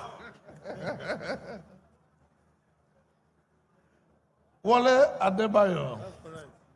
I have the singular honor and privilege of presenting this to you on behalf of the Nigerian Bar Association, for which you are a member, for your participation and contribution in this seminal discussion we had. Thank you very much. Let's look up to God Almighty, for Nigeria is an evolving democracy. Wish us the best. Thank you, and God bless Nigeria. Yeah, thank you all. Please settle down once again. We want to have a 1 or 2 minutes discussion on AI as Nigeria is transiting into a digital policing system and decentralizing the police. Please, just settle down, please, while we have just these 5-10 minutes. Distinguished guests, the exit is at the back. The exit is at the back. The door to your right is the entrance. So please just exit through the backs to avoid congestion. Quickly, we're going to have Mr. Lugasa make a short showcase presentation. There is also going to be on the screen shortly information around the law firm directory of the section on legal practice. When it comes on, please take note of it and make your registrations. Mr. Lugasa. Your Excellencies, my lords, learned six, distinguished ladies and gentlemen of the bar, all protocols duly observed, good afternoon. I have just 5 to 10 minutes, so let me spend them very quickly on one conversation every lawyer in this hall has been having. For 4 years, generative AI has owned the stage at every major industry conference, and the legal industry has been no exception to this trend. Yet, amid the excitement in the legal industry, one massive elephant in the room continues to dominate discussions and debates, and that's the persistent challenge of AI hallucinations. There is now a growing global database tracking these embarrassments in our courtrooms. But recently, at a high-level Baker McKenzie webinar for leading legal voices across African jurisdictions, a curtain was pulled back, and what was behind it startled everyone in the room. The majority of these hallucinated authorities were not filed by lawyers. They were filed by self-represented litigants. So sit with that for a moment. Ordinary people, armed with nothing but a phone and a chatbot, arguing law. Now you may say that self-representation is not common in Nigeria. Perhaps, but that's not where the danger is. I see 2 threats. And the first threat is this: legal knowledge is now being audited by clients silently, daily, against AI. For the lawyers in private practice, it may not be your client who checks you. It might be your client's tech-savvy daughter who runs your legal opinion through a chatbot at dinner table and then says, "Daddy, are you sure this lawyer is right?" For the general counsel, it could be another director, the one trying to impress the managing director, who quietly cross-checks your advice before the board meeting. And for the Honorable Attorney General, it may be an overzealous special advisor who whispers into the governor's ear about the veracity of the HAG's opinion. Now, the second threat is this: that the same generic AI you use is also now available to your clients. If the legal opinion you consistently give is exactly the same with what they get on Gemini, ChatGPT, or Claude, where then lies your edge as a lawyer? Ladies and gentlemen of the bar, those are the twin dangers. Not that AI will replace you, but that generic AI will be used to question you. As legal knowledge is gradually being democratized, the issue before this bar, therefore, is: what do we now offer that a generative AI cannot? Here is the good news, however, as I round up. The true practice of law has never been defined by the mere ability to recall authorities or retrieve the right precedents. To understand why, we must distinguish between 2 concepts of thinking: linear thinking and lateral thinking. Linear thinking is a step-by-step, structured and logical problem-solving process. It's the fundamental method used in evaluating a set of facts, spotting the issues, and applying specific rules. Lateral thinking, on the other hand, is the ability to step back, See the wider picture. Approach a problem from an unexpected but effective angle. That is strategy and judgment. Bringing in creativity and rare instinct to spot the argument, the risk or opportunity that no one else in the room can see. And that is where lawyers create their greatest value. And ultimately, that's what your clients will pay for. Now, the tragedy of modern practice is that the sheer weight and volume of linear work is crushing our capacity for lateral brilliance. A lawyer buried in legal research, document review, authorities has no bandwidth left for genius, innovation, and creativity. Now, what we are saying is at this conference, we need to lift this weight. We need to ensure that we let AI carry the linear thinking, and then we are freed for the lateral thinking. And that is where the profession is going. That is where you must go. And that is why we are here in this conference.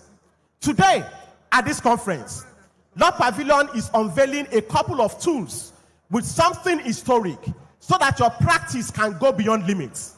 I'm excited to announce that the revered Sasha-Bonds laws of Nigeria, the great encyclopedia of Nigerian case law authorities from 1957, now fully updated to 2026, has just been integrated into Law Pavilion Prime and Primso. This is a watershed in Nigerian jurisprudence and is the perfect marriage of the old and the new in one place at your fingertips. Let me put it this way. For young lawyers that have not experienced this before, it's your opportunity to do your practice a favor. Imagine, and in simple terms, imagine going to war with the combined war chest of America, Russia, and China, the three greatest military powers on earth all at once. Definitely losing any war becomes almost impossible. And this is what this integration means. But an armory is only as good as the general who commands it. So on top of this arsenal sits the Law Pavilion AI, not generic AI, but legally trained, grounded in authoritative Nigerian sources. It finds the needle in the haystack.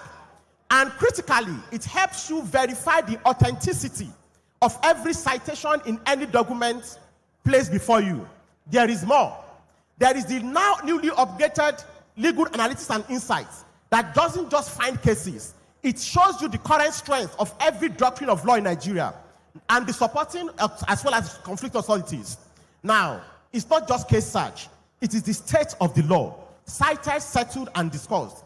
And for your firm's daily engine room, our new case management system, a full practice system with inbuilt agentic AI associates. Think of it as your law firm on your phone or on your diary, your workflow, your case overview, or your daily briefing on your phone. Ensuring nothing ever falls through the cracks. And finally, for the law firms in this room, a word about legacy. Every managing partner knows this pain. A brilliant senior lawyer leaves, and 20 years of precedents, templates, and institutional wisdom walk out the door with them.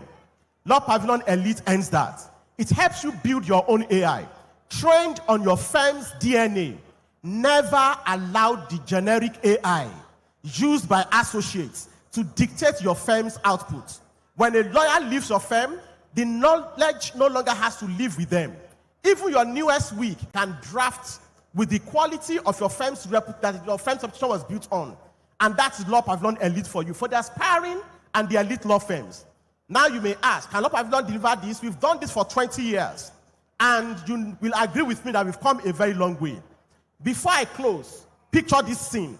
The MD of your biggest corporate client sends you a rival legal opinion, polished, confident, and stuffed with citations, and asks you, why does your own advice differ? The old you would have lost a weekend to that, but the new you drops that sort of document into Law Pavilion document review, and 60 seconds later, it reports that 4 of the 6 citations truly exist, but the judgments do not even contain the subject matter in dispute. You reply to the MD with the authentic authorities attached. You will silence the naysayers forever, and you'll be doubly respected. That is the difference between the threat of AI, of being questioned by AI, and the value of being vindicated by it. I therefore leave you with these 5 things that every partner, every general counsel, and every attorney general must possess. Because leadership in law is not about knowing everything. It's about being able to reach everything instantly. You must have instant command of the law. You must have institutional memory. You must have total visibility. You cannot lead what you cannot see. Every matter, every deadline, every filing at a glance, not after a round of phone calls. You must have leverage. The best legal firms, the legal departments, they work with better tools. They work with personalized AI. And lastly, is decision confidence. Advice is a judgment call. The leaders who get it right are the ones who reason from the full picture every time. 5 capabilities, 1 ecosystem. Ladies and gentlemen, this is the necessary investment you cannot afford not to make at this conference. And here is the conference privilege. The complete integration of Sasha-Gbon's Laws of Nigeria, first edition and second edition, 70 volumes, at this conference goes for just an additional 90,000 naira on your existing Law Pavilion product. And only during this conference. After this conference, it restores to 150,000 naira per annum. It doesn't change the way you think about the law. It's about efficiency. So you cannot afford to be ordinary. Do your practice a favor, go beyond limits. With Law Pavilion, visit the exhibition area, visit the exhibition booth, or you can scan the QR code on the display. And for our clients, there's a special collaboration with AG Mortgage Bank. That when you purchase our products, there's a special mortgage package for you as well. For your law firm, for your branches, for any group, NBA group that subscribe together. Thank you so much for this opportunity. Thank you, Ms. Dr. Olu Okpe-Olugasa, founder CEO of Law Pavilion. The second session, the second plenary, policing in transition. May I call on the coordinator, Hafsatu Kabara, to take charge of proceedings. Thank you very much.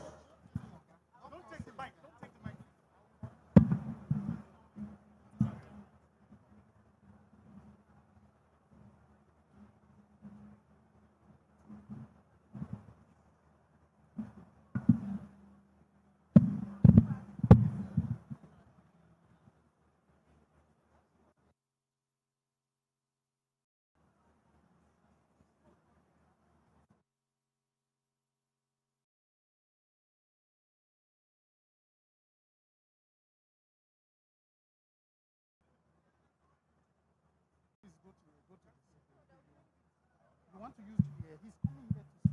Are you inviting them up first? No, only him. Let me set the stage. No. I want to set the stage before he comes, please. So where do you want me to sit? On your seat. I don't have a seat. I'll just coordinate. I don't have a seat. Okay, give me the seat. Yes. I don't have a seat. Where is this guy? Come here, please. Come and do this.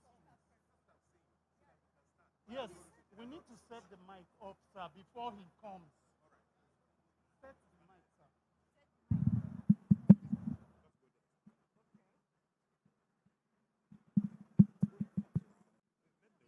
He's walking. Hello.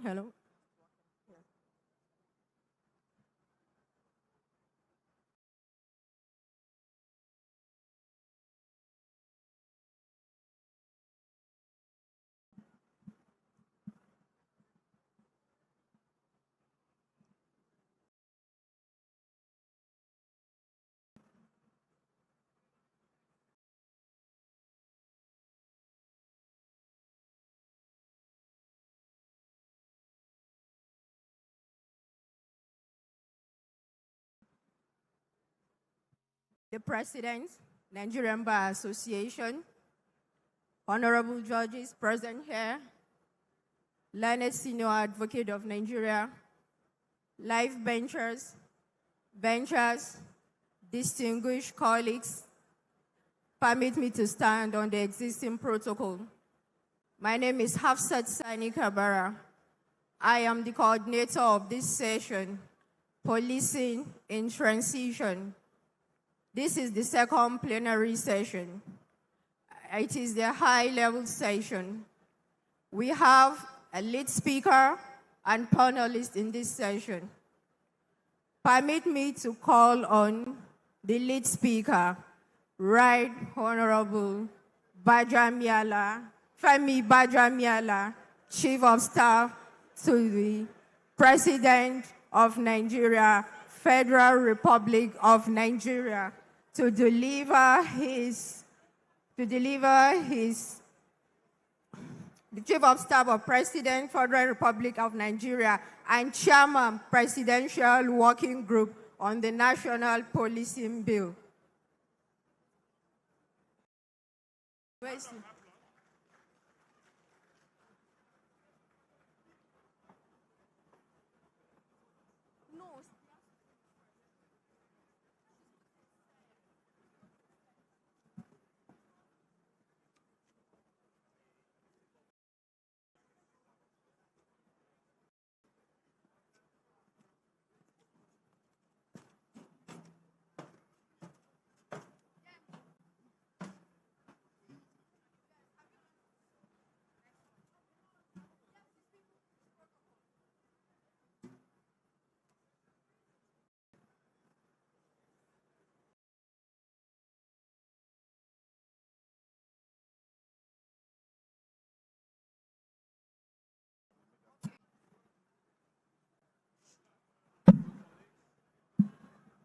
The bar.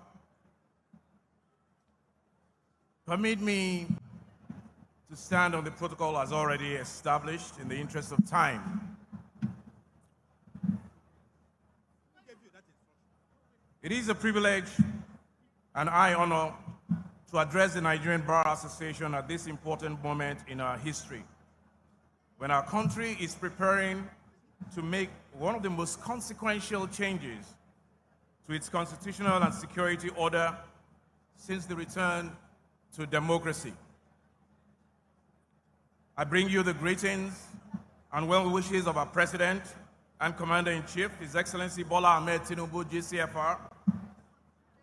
Mr. President has asked me to congratulate the Nigerian Bar Association on this occasion of our 66th Annual General Conference and convey his sincere appreciation to the association for continuing to be a principled voice and a diligent partner in the joint effort to build a new Nigeria that exceeds all our best expectations.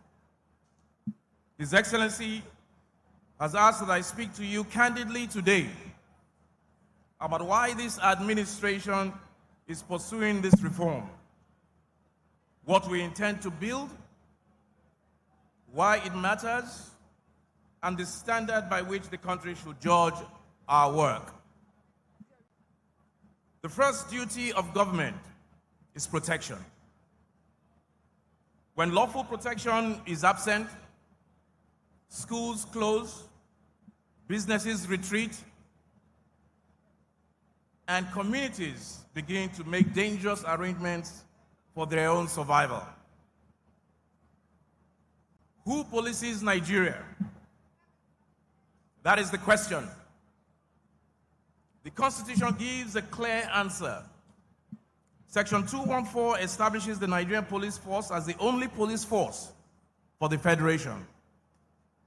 For a citizen in danger, the answer is measured less by constitutional text than by time. Did anyone answer the call? How far away was the nearest patrol?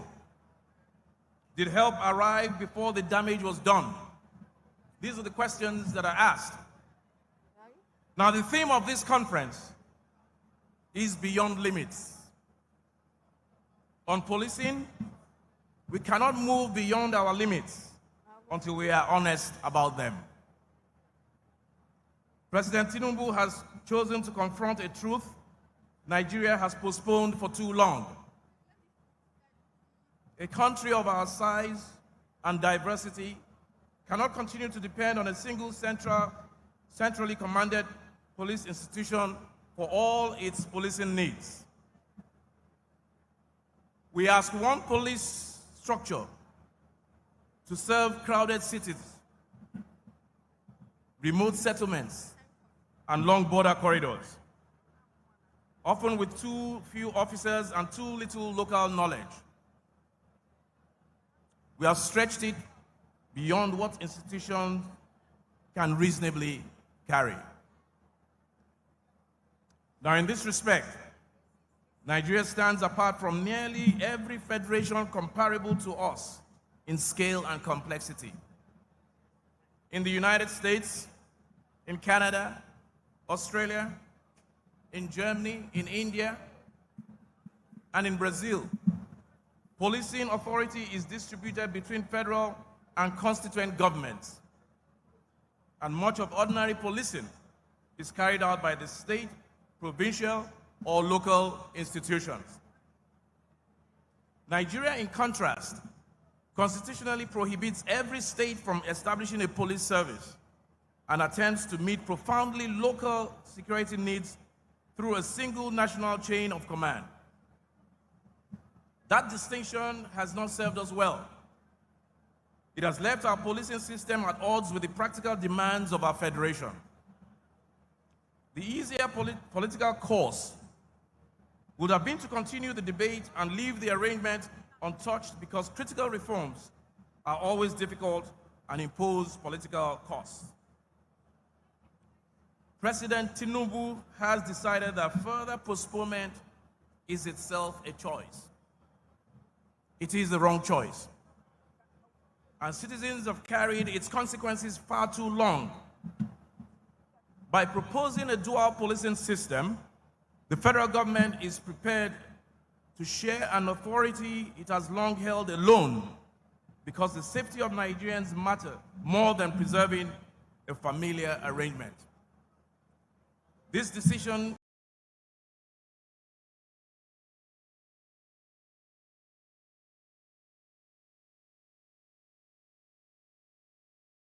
to move towards a dual policing system for our country is not an indictment of every officer of the Nigerian police force. Many serve with courage and decency, yet decentralization without professional standards and constitutional restraint will reproduce the same failures closer to the citizen. Our task is to bring lawful protection nearer to Nigerians while binding police power more firmly to law. Now, this reform goes to the heart of how our federation works. Nigerians look to state governments when insecurity rises. Yet, those governments do not command the only police force recognized by the Constitution. Thus, responsibility and lawful capacity are separated. A dual system will begin to correct the imbalance. States that are willing and able should have the means to protect their people, while the Federation retains a capable national service for federal responsibilities and interstate crime. Every citizen will remain within one constitutional order.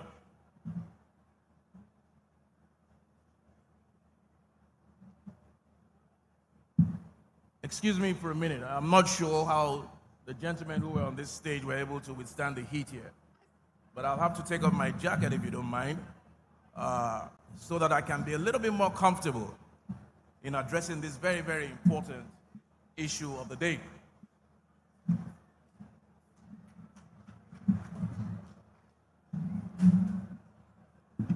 Every service will remain within one constitutional order, like I said. A Nigerian must receive equal protection in any state, regardless of origin, ethnicity, religion, or political affiliation. Consider what these reforms will mean for the citizen. Success means that help arrives within a reasonable time and that officers understand the terrain they police. A victim should be able to report a crime without fear that the information will be sold or used against him. An investigation should be competent enough to stand in court. When an officer abuses power, the complaint should reach an institution able to act. This vision of the future inspires these reforms. It is important that we understand and agree on the specific nature of the problems we are trying to solve through these reforms. Nigeria first has a problem of reach. That's one of the problems of our police, the problem of reach. We do not have enough deployable police personnel to provide the policing coverage our population and geography require. National headcount matters, but the decisive measure is how much professional policing reaches the public. Our reality today is police commands that look adequately staffed on paper, while whole communities remain hours away from help. Nigeria currently has approximately 1 police officer for every 650 citizens, compared with the widely used international benchmark of 1 officer for every 450 people. On paper alone, this leaves the country roughly 160 officers short. The practical deficit is greater because not every officer on the nominal strength is available for routine policing in our communities. When you consider that over an estimated 100,000 officers are deployed on administrative and special protection duties, the shortfall becomes even greater. State police services can expand the presence available across the country and place responsibility closer to the people affected by failure. However, increasing the numbers without changing the standard will create a greater danger. Police authority includes the power to search, arrest, detain, and in defined circumstances, to use force. Entry into that profession, therefore, should be among the most exacting processes in public service. Political recommendation cannot replace a background check. Training must prepare officers to understand the law, preserve evidence, and exercise force within lawful limits. Professionalism also depends on what the institution asks of an officer and what it gives in return. We cannot demand integrity while tolerating irregular pay, uncertain pensions, or neglect of officers injured in service. Policing should become a respected career that able Nigerians deliberately choose, with fair remuneration and a credible path for advancement. Accountability should be equally serious. An officer dismissed for brutality, extortion, or criminal association in one service should never be able or allowed to reappear in another uniform elsewhere quietly.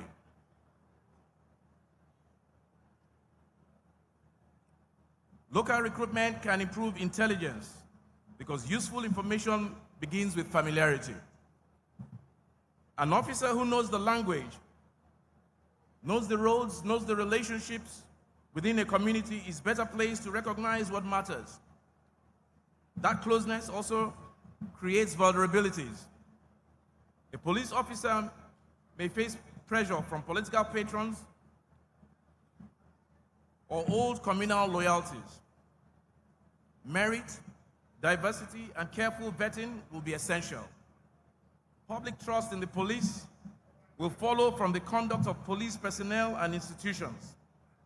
Citizens will share information when they believe it will be protected and that police power has consequences when abused. Members of the bar, chairing the Presidential Working Group has made one fact impossible for me to ignore. Public debate has greatly understated the scale of this undertaking. We are not drafting a permission slip for 36 additional departments. No. We are redesigning the way lawful force is organized in the Federal Republic of Nigeria. We have to determine who may recruit and who may arm any officer. We have to determine who may direct operations and who investigates misconduct. We must establish how services work across state lines and what happens when one falls below the national standard. The constitutional process is only the first part of the work. Both chambers of the National Assembly have approved proposed changes that will permit a federal police service and state police services. The National Assembly must complete any remaining harmonization and transmit a common text to the state houses of assembly.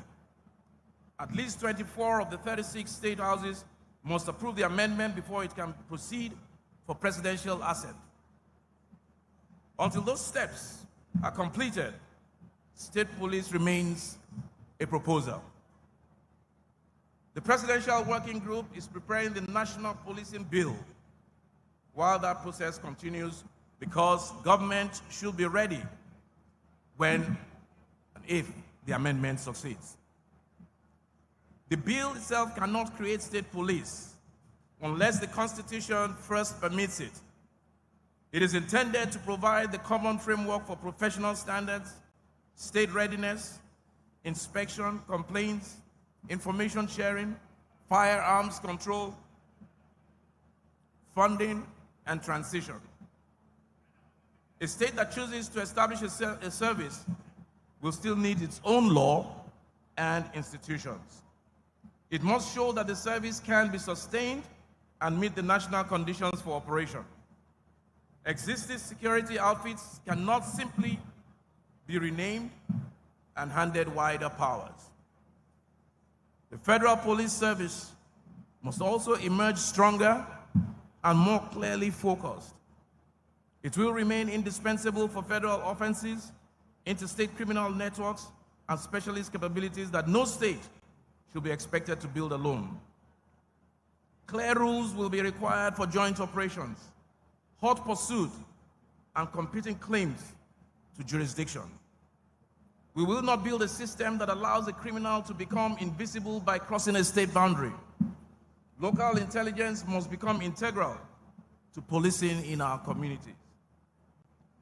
The question at the center of this session is larger than who polices Nigeria.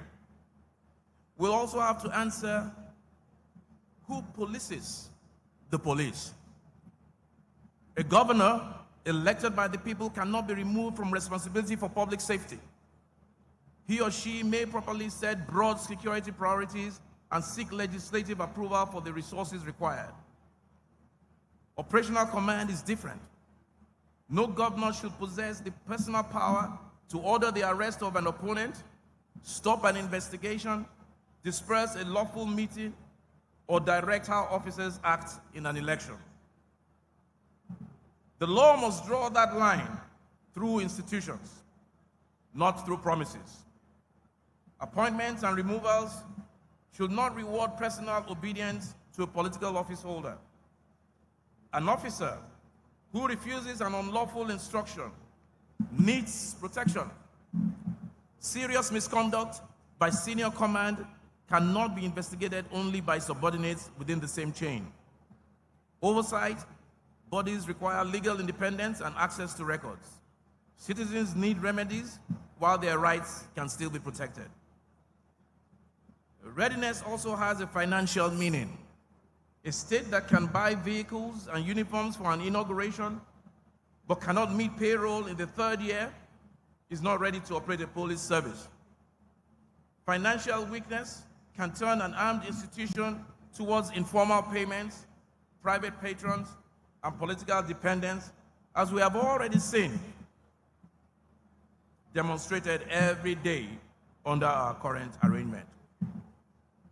The recurring costs of salaries, pensions, training, communications, and independent oversight must be considered before a service begins operations. Policing also sits within a wider justice system. More arrests will not make Nigeria safer if investigations remain weak, evidence is mishandled, or suspects disappear into unlawful detention. The measure of a police service is the number of crimes it lawfully solves and the confidence citizens place in its conduct. Now, this is familiar ground for the bar. Lawyers see every day how a defective investigation can defeat justice for the victim and the accused alike. Some concerns have focused on the timing of this reform and the approach of another election season. Now, let me be clear. Those concerns are understandable because police power can shape political competition, and the risk of partisan misuse must be taken seriously. However, that is an argument for stronger safeguards, not for indefinite delay. There is no election-free season for governing. Nigeria holds general elections and frequent off-cycle elections. If government pauses every necessary reform whenever an election approaches, we cede more of our civic space to politics at the expense of governance. In Nigeria, quote and unquote, after the election can now easily become another word for never. The election calendar must not become a convenient excuse to wallow in the politics of postponement, which I spoke to earlier. We have done that for far too long, and the costs are vivid all around us. The framework we are designing can bring policing closer to the people while building strong national standards, independent oversight, and firm safeguards for every citizen. That is not a task that can or should be delayed any longer. President Tinubu established the Presidential Working Group to prepare an executive proposal capable of meeting this test. We have constituted a policy advisory committee that brings operational experience, legal knowledge, and independent scrutiny into the work. We opened the process to public submissions and have begun examining the memoranda received. The emerging draft will undergo consultation and legal validation before the executive process is completed. After this, the bill will be transmitted to the National Assembly, which will exercise its full constitutional authority over every clause, comma, and punctuation. The Nigerian Bar Association has a distinct duty in this undertaking. Already, the president of the NBA is a member of the Presidential Working Group, and the association has nominated 4 members to the Policy Advisory Committee. Beyond that, lawyers will help define the constitutional boundaries of the framework and draft the state laws that give it life. Members of this profession will serve in oversight institutions, prosecute offenses, defend accused persons, represent victims, and ask the courts to restrain unlawful power. After the National Policing Bill is drafted, with the permission of Mr. President, I will invite the NBA to lead a rigorous legal stress test of the emerging framework. Test it against the best standards and help us produce a framework that our country can trust. The serving men and women of the Nigerian police force also have a stake in the outcome. Their operational knowledge is indispensable. The project is not founded on the belief that Nigerian officers are incapable. It rests instead on the recognition that professionalism cannot flourish inside an overstretched structure. Reform should give good officers better training, stronger welfare, a clearer professional identity, and institutions that protect lawful judgment. State governments will require no private force under this reform. They will assume a public responsibility that must be discharged under the Constitution, funded transparently and supervised by the law. The National Assembly and state houses of assembly will have to resist convenient ambiguities, civil society, and the media will have to follow the institutions after the ceremonies have ended. The work belongs to all of us, not to one administration. I have had the privilege of serving President Tinubu at close quarters through reforms whose political difficulty was clear from the beginning. He does not mistake difficulty for a reason to look away. On policing, his instruction has remained consistent and clear. Confront the structural problem and listen to those who understand it. The safeguards must be strong enough to motivate, to outlive the people presently in office. The framework must work in the Nigeria we have, rather than in an ideal country that exists only on paper. The present arrangement is often treated as a safe option. It is not safe. It has left communities across the country beyond effective reach, weakened intelligence, and separated responsibility for security from the lawful capacity to provide it. Nigeria can continue to manage those failures or build a better system with our eyes open to the dangers and prepared to meet and overcome them. Ultimately, ladies and gentlemen, the real measures of this reform will be found in the answer to these questions. Does help reach a community in time? Are crimes lawfully solved? Does misconduct produce consequences? We should also ask whether an officer can refuse an unlawful order without losing a career, and whether a citizen can challenge abuse before the damage becomes irreversible. President Tinubu has chosen to confront a truth Nigeria postponed for too long.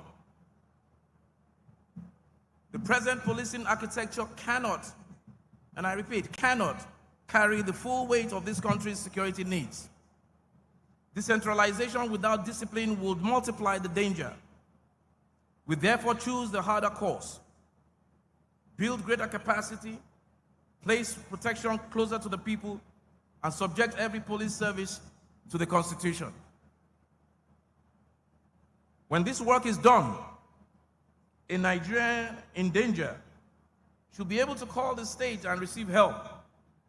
An officer acting lawfully should know that the institution stands behind him. A political office holder issuing an unlawful order should find the law in his way. The police will protect the citizen, and the law will police power and police the police itself. That is the system the president has asked us to build. That is the standard by which our work should be judged. I congratulate the president of the Nigerian Bar Association, Mazi Afam Osigwe, Senior Advocate of Nigeria, on the conclusion of his distinguished tenure as leader of the greatest bar association in the world. I thank you for your service to the bar and your service to our country, and I wish you the very best in the next chapter.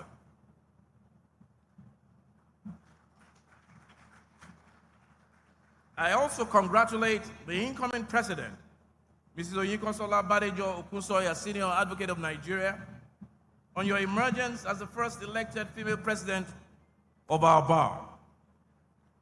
I have to say, it's been long coming. Your election comes 3 decades after Dame Priscilla Olabori Kuye's service as the first female president of our association. An office she worked tirelessly in and distinguished herself. That is 3 decades too long. Our association under your leadership must make it a priority to ensure that ours is an association where every member can aspire to lead and be given the opportunity to serve. I wish you a successful tenure, Madam President, and I assure you of my support and the support of the administration as you lead the bar. I also thank the chairman and members of the planning committee of this annual general conference and others whose efforts and contributions have made this conference and this session possible. And I thank all of you for your time. May God bless and keep you, and God bless the Federal Republic of Nigeria. Thank you very much.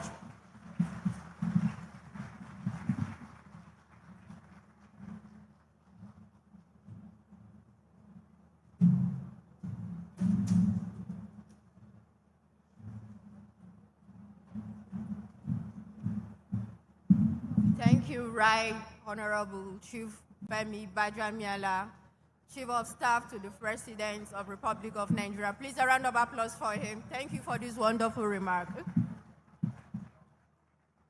Before we move for the next agenda, we have a lost but found ATM card owned by Kenneth Ireka. Please, if you are the owner, you can reach out to me. The next agenda in this session is discussion by the panelists. I would like to call on the moderator of this session, Mohammed Nuhu Jamu, a renowned professor of law who has taught many of us here, prominent and eminent lawyers. A round of applause for him, please.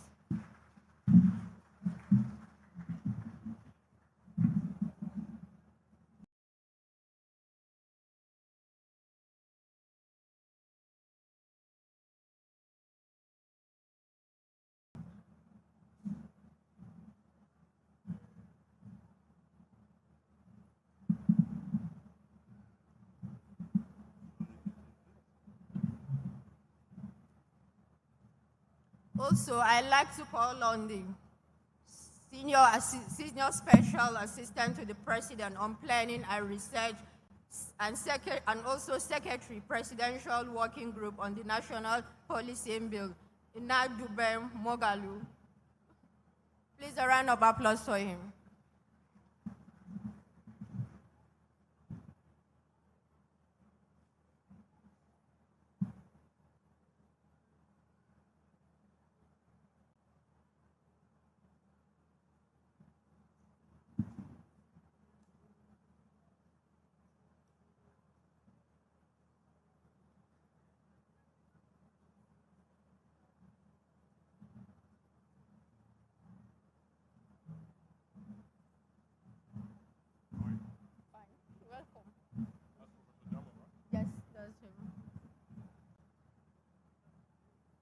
Also, I would like to call on the Attorney General of Kwara State, Senior Suleiman. Please, a round of applause for him.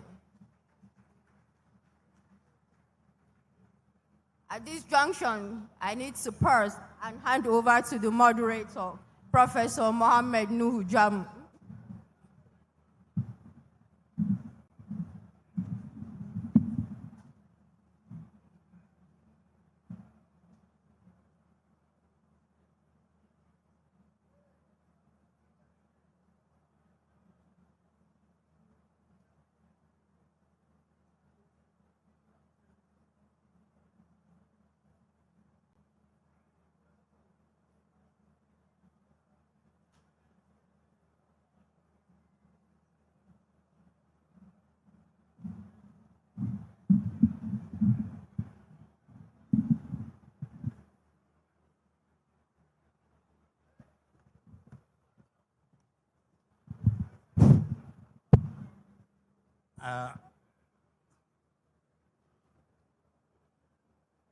The President of the Nigerian Bar Association, the various Superior Court judges here present, the distinguished senior advocates of Nigeria also here present,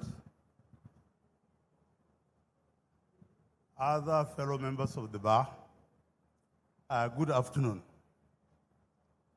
As the coordinator introduced me, my name is Nuhu Mohammed Jamu, and I have been assigned a very simple role, that is to moderate the discussion on this all-important topic of policing in transition. Let me say some background information here. I think the two key words here, policing and transition, are difficult words. One, what does policing entails? What are its dimensions? And to what subject matter does it apply?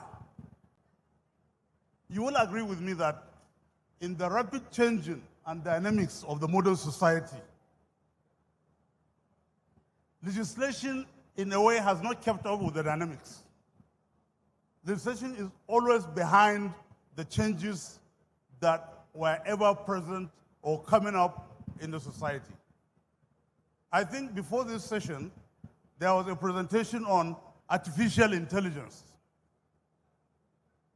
One would expect that any legislation that looks for the future in this context must take cognizance of that in the policing aspect of that law. Well, the problem we are given or vested with in this responsibility is probably the difficulty of, as at yet, not having the legislation at hand that will enable us to look at the anatomy of that legislation and see what contribution people can make in the legislation for its improvement. You will agree with me that the recent spate of violent crimes in Nigeria, from banditry to kidnapping to all sorts of mayhem being committed on the ordinary citizens, that the challenges of our current police cannot address those issues. People have actually tried to rationalize these violent crimes as a result of the proliferation of small arms following the collapse of the government in Libya.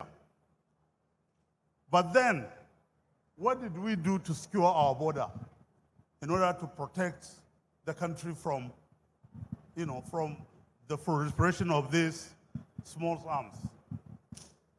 That is one. Two, transition.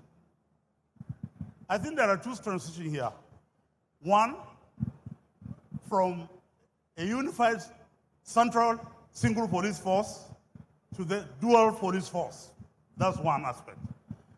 And then, of course, we have an election coming up very soon that may also trigger some transition in one form or the other. And we are about to embark on this journey. Now, what are the structures? What are the modes of procedures that will make sure that the transition that will now be put in place shall also be continued to its logical conclusion, whatever happened to the elections? I think that's part of the dimension we will have to contend with. But the problem of policing, as it were, because it's a constitutional matter, it makes it very difficult, very, very difficult. I think we were young men in the 60s when the regions had police. And the Federation also had a police. But the impact of the long military years of military government shifted the balance of power from the region to the center, thereby creating the central police force as we know it today. And for that reason, this legislation, the National Policing Act, that is work in progress now, will be the most consequential legislation this country will ever witness. But as the Right Honorable Chief of Staff to the President said, there are indices that you can measure the success or otherwise of such a legislation when the chiefs are down. For the discussion on these two key aspects, the two gentlemen that are with me, very senior members of the bar, Dr. Mogalu and Senior Suleiman, were members of the presidential committee that has produced the document that ultimately might be passed by the National Assemblies are providing the framework, for a policing in Nigeria. Therefore, I think it behoves on us to rely on their knowledge. Because I myself have a lot of questions to ask, a lot of queries that I would be educated, I hope, just like everybody else here. So I will invite Dr. Magalu, who in fact is the secretary of the committee, that produced the report on the National Policing Bill, to please give us some fundamental highlights, of that policing bill that will ultimately be at the National Assembly for consideration. Thank you very much. May I call on Dr. Magalu to please. Thank you very much. Yeah. Are we standing? Are we sitting? Okay. All right. Good afternoon, ladies and gentlemen, distinguished members of the bar. Allow me this afternoon to stand on existing protocols. Professor Jamo has been kind enough to award me a PhD that I haven't earned. I thank him most sincerely for that, but he will have to wait a little bit longer. My name is Nnadubem Okadibo Morelu. Oh, we are sitting? Okay, fantastic. All right. My name is Nnadubem Okadibo Morelu.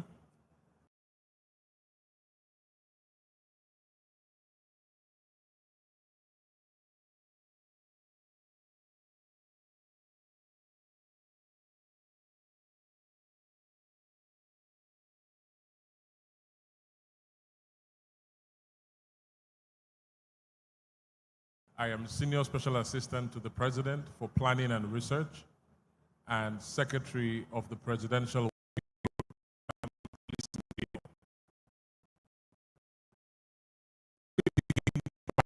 making a few clarifications about the process that we are undertaking presently.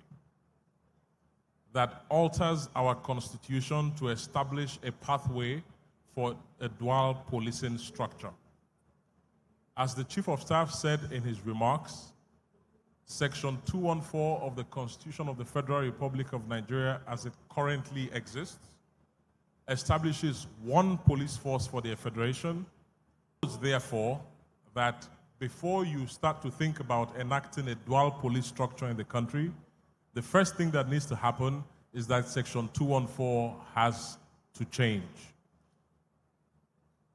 To that end, the executive has proposed a constitutional amendment bill that has passed in the Senate and has passed in the House of Representatives and will shortly be on its way to the state houses of assembly for consideration.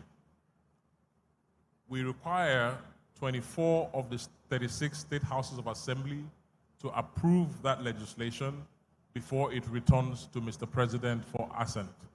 At that point, the constitutional amendment process on state police would have been concluded. However, the constitutional amendment bill on state police, while it creates the pathway for state police or for a dual police structure, it doesn't create state police services or operationalize those services at once. For that to happen, you still require a subsidiary framework legislation, which is what we have proposed as the National Policing Bill. Now, let me tell you very quickly what the National Policing Bill does. I think the best way to put it is to say that the constitutional amendment opens the door to state police, but it doesn't establish those agencies and it doesn't operationalize it. With the National Policing Bill, we have to address consequential issues of standards, of training, of rank structure, of transition, of quality of service. Who are we recruiting for the police? How are we recruiting them? What kind of training are we offering them? What kind of continuous professional development are we offering them? What provisions have we made in law for their welfare? But in addition to that, issues related to jurisdiction, for example, cooperation between the services. All of these matters are matters that will have to be addressed in the National Policing Bill that we are working on at the moment. Also critical in the National Policing Bill are issues relating to safeguards. Who polices the police, as the Chief of Staff has said? That question will be resolved in law by writing provisions that ensure that we can hold individuals accountable when they fail to live up to their mandate, but that we also try and design institutions that are themselves credible and also accountable not only to the officers who they serve, but also to members of the public. So this is the basic framework of how this project is proceeding at the moment.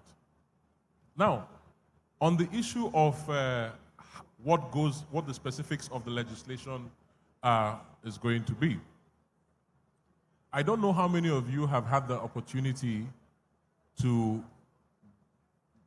go on the nationalpolicingbill.com website.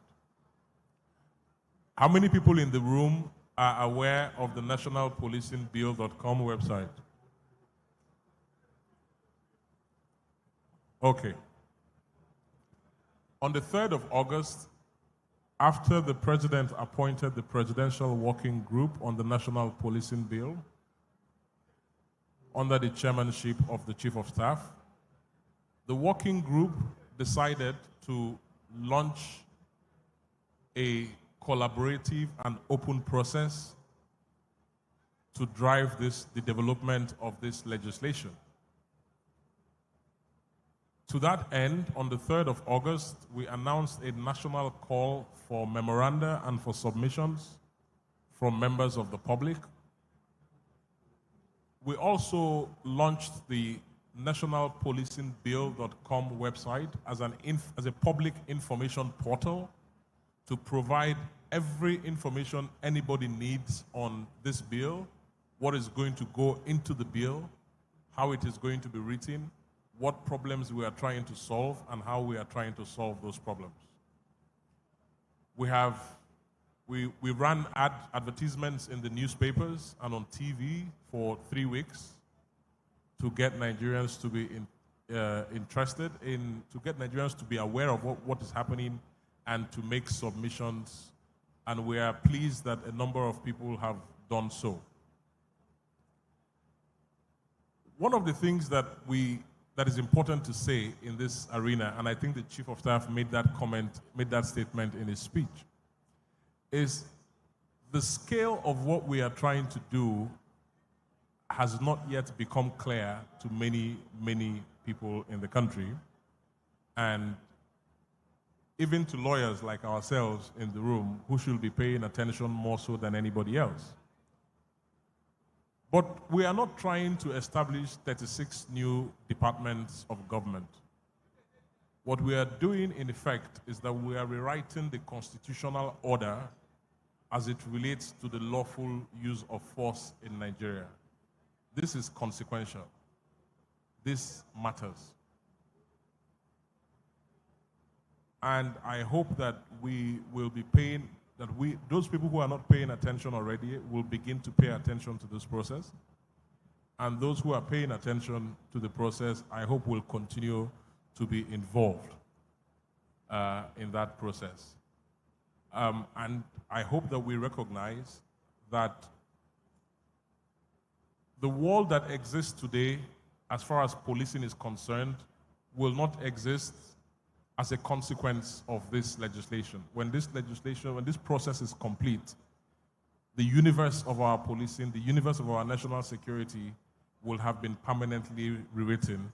And I hope that that people recognize this reality and pay attention to this process.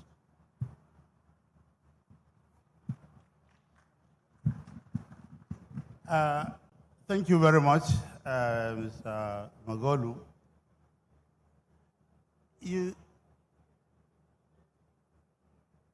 see, I've got some questions boggling my mind, especially on Because I will assume, quite rightly, that the state governors will have the power to enforce the state law in the perspective of establishing a state police. And we all know the reality, the overbearing presence of the state governors on every aspect, on other even aspects. And of course, this is an instrument of greater power than any other instrument. Have the committee considered a safeguard in the process of probably using that instrument for reasons other than those established by the law? That's my first question to you. And secondly, also, what are the mechanisms that had been put or proposed in place that will actually minimize the potentiality of conflict arising between the Federation and the subunits? Because, you know, in that perspective, I would like to draw your attention to the fact of some of our attitudes as Nigerians. We all belong. Even in situations where things are very clear, and somebody will interpret it in the way that best suits him and insist that if you say this, you say goes to court. So please, can you please highlight at least some of the fundamentals of this safeguard? Not necessarily all of them, but the basic framework that might have been proposed in that legislation in order to address this kind of fear that has always been expressed by a lot of people. Thank you.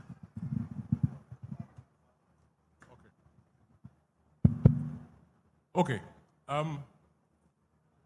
The issue of safeguards keeps coming up because it's critical. That's what people are most concerned about the potential for abuse of this system.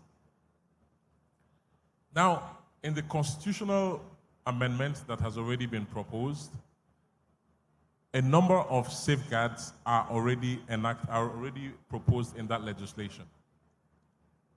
The constitutional amendment includes express prohibitions on the use of state police organizations and state police services for political intimidation, for religious intimidation, for activities that are prohibited by law. That safeguard already exists. In addition to that, we have written the Constitution such that, the constitutional amendment such that in the event that a state government becomes abusive and tries to use its police agency as an instrument of oppression within its territory, the federal government still retains the ability to intervene in such a situation to take operational control of state police services that have gone rogue, as a matter of speaking. The concern about governors keeps coming up. And when the Policy Advisory Committee met last week, myself and my brother, the Attorney General from Kwara, he was in the room. This issue came up again, the issue of governors and the possibility that some governors will act in bad faith. I want to tell the bar what I said in that room. Governors who are in office have immunity from prosecution while they are in office. A governor who chooses to abuse the law will do so, regardless of what systems you have in place. He's going to be a bad governor. What our assignment is to design through legislation systems that are sufficiently robust, sufficiently capable of anticipating bad actors and resisting them when those situations arise. The concern about governors who will abuse the process or who will abuse the system cannot be justification for inaction on this subject matter. It has become an overwrought excuse for inaction on the matter of policing. Bad actors will be bad actors. Our responsibility, and I dare say our duty, is to try to write the law and to design systems that are sufficiently robust and sufficiently flexible to be able to encounter bad actors and overcome their worst intentions if need be. Thank you very much.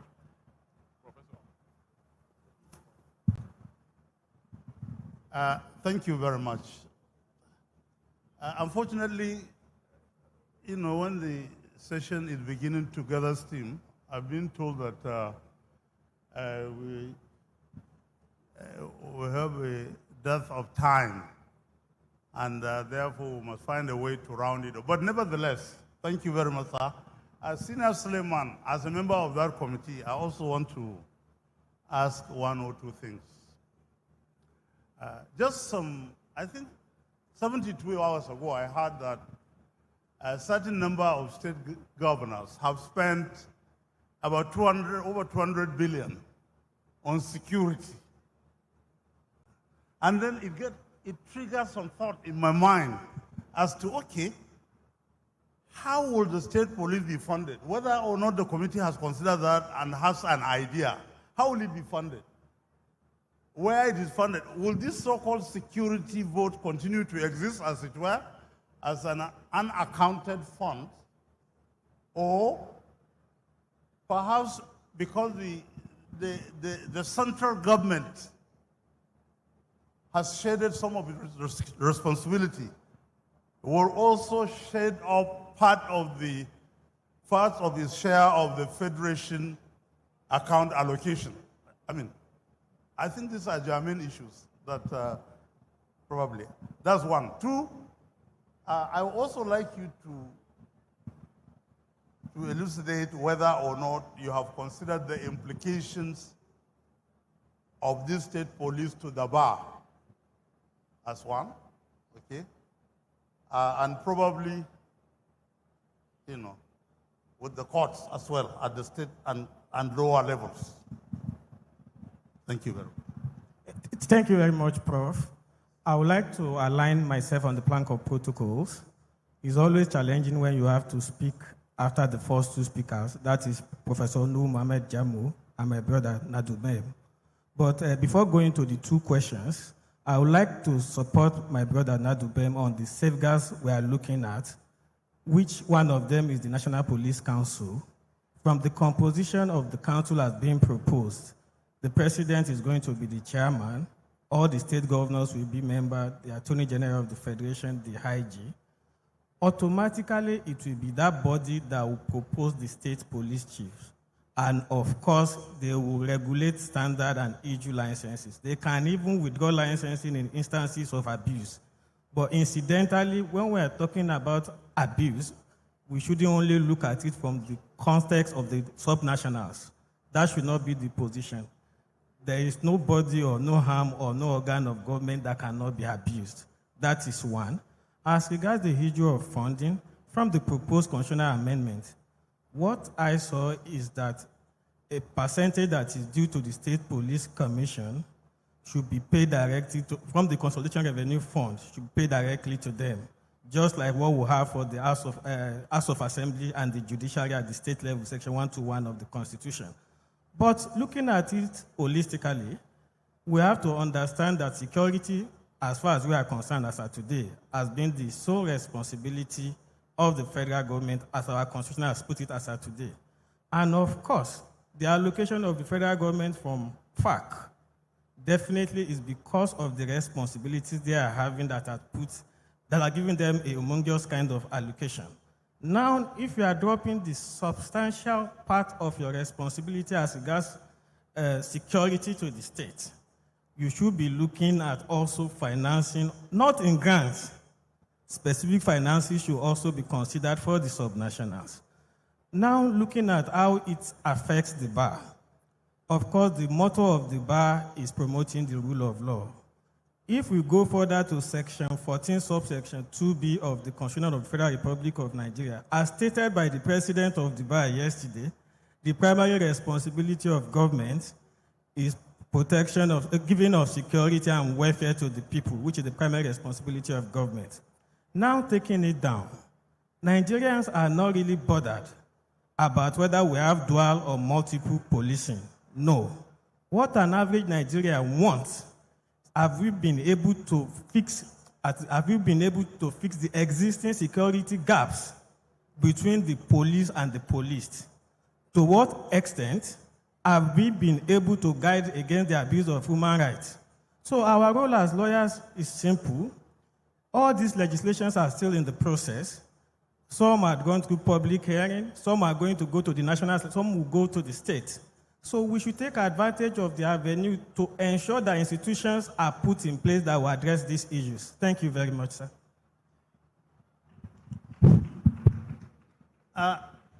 Thank you very much. I have been directed by the coordinator to wind down the proceedings. But before doing that, I think I would like to express my gratitude, or our gratitude as panelists, first to the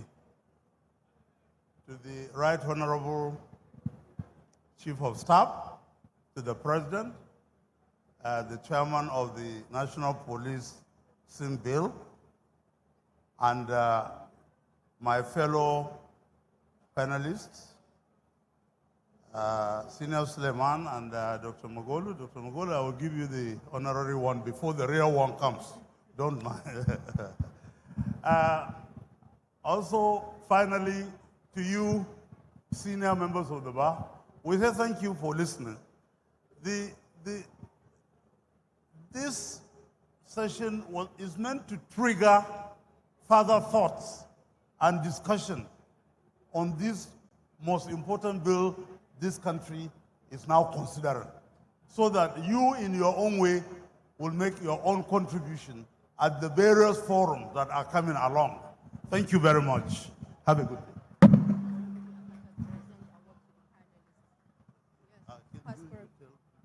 Okay, so no problem. Thank you, our wonderful panelists and our moderator. At this junction, I love to call the past NBA president, Olumide Akpata, to present an award to the panelists and our moderator.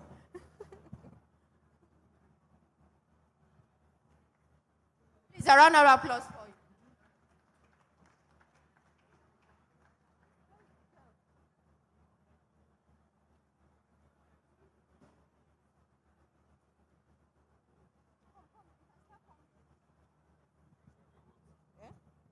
Yes, sir.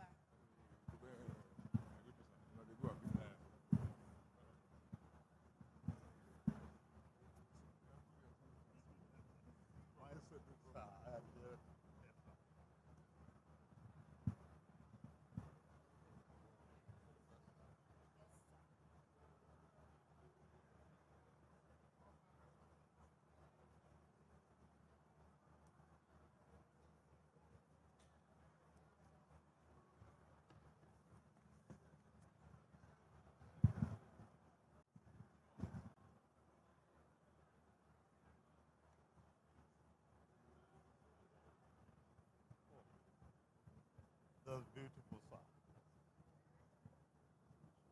Yes. To our distinguished moderator, Professor Nuhu Jamo, thank you for very deftly handling this panel. I present to you on behalf of the bar this plaque in appreciation of your service to the bar. Thank you very much, Prof. Thank you. God bless you. Thank you, sir. Thank you very much. Thank you.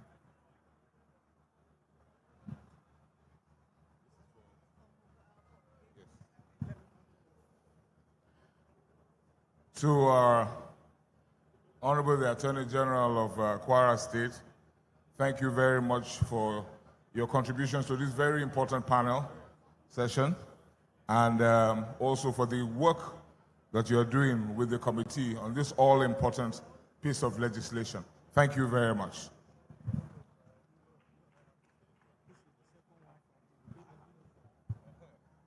There you go. To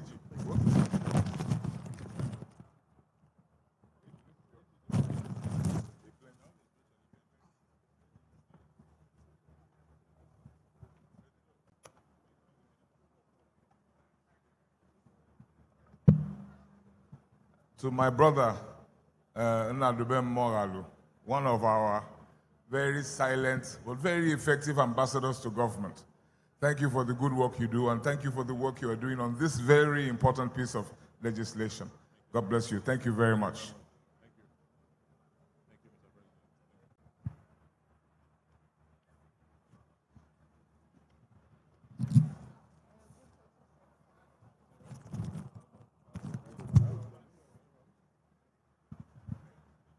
Thank you, Mr. Past MBA President. Really appreciate you. Please, Mr. Howe, we would like for you to wait for a photo session.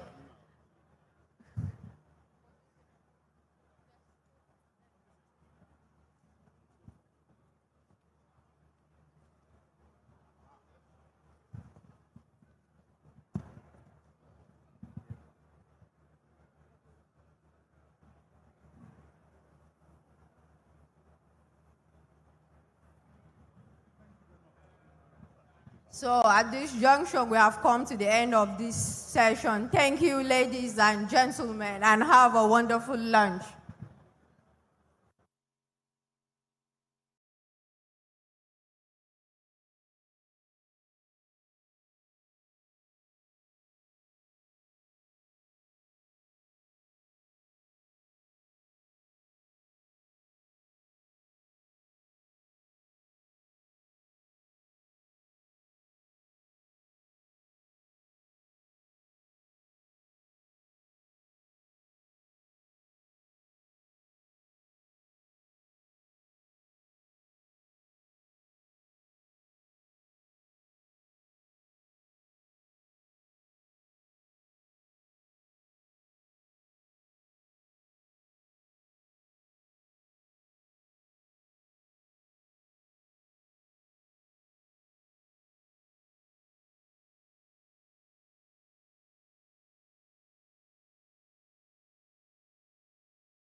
Nigeria's largest e-law library that is always current with annotated laws of the Federation and up-to-date state laws for Lagos, Delta, and Abia. Go further with our newly optimized legal analytics. The next session is starting after 30 minutes. There's another breakout session. Please, let me...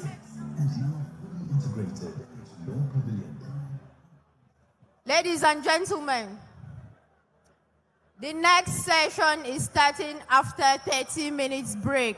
There is going to be another session in this hall. Ladies and gentlemen, we are going for 30 minutes break. We are coming back after 30 minutes. There is going to be another breakout session.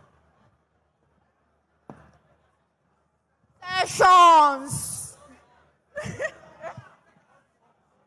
in all the halls.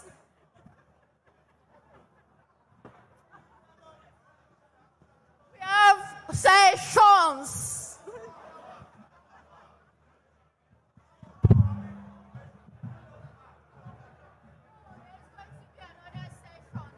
We are not done for today, ladies and gentlemen. We are yet to be done. There is another sessions going in all these halls.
Legal research with Law Pavilion Prime and Crimson, Nigeria's largest e-law library that is always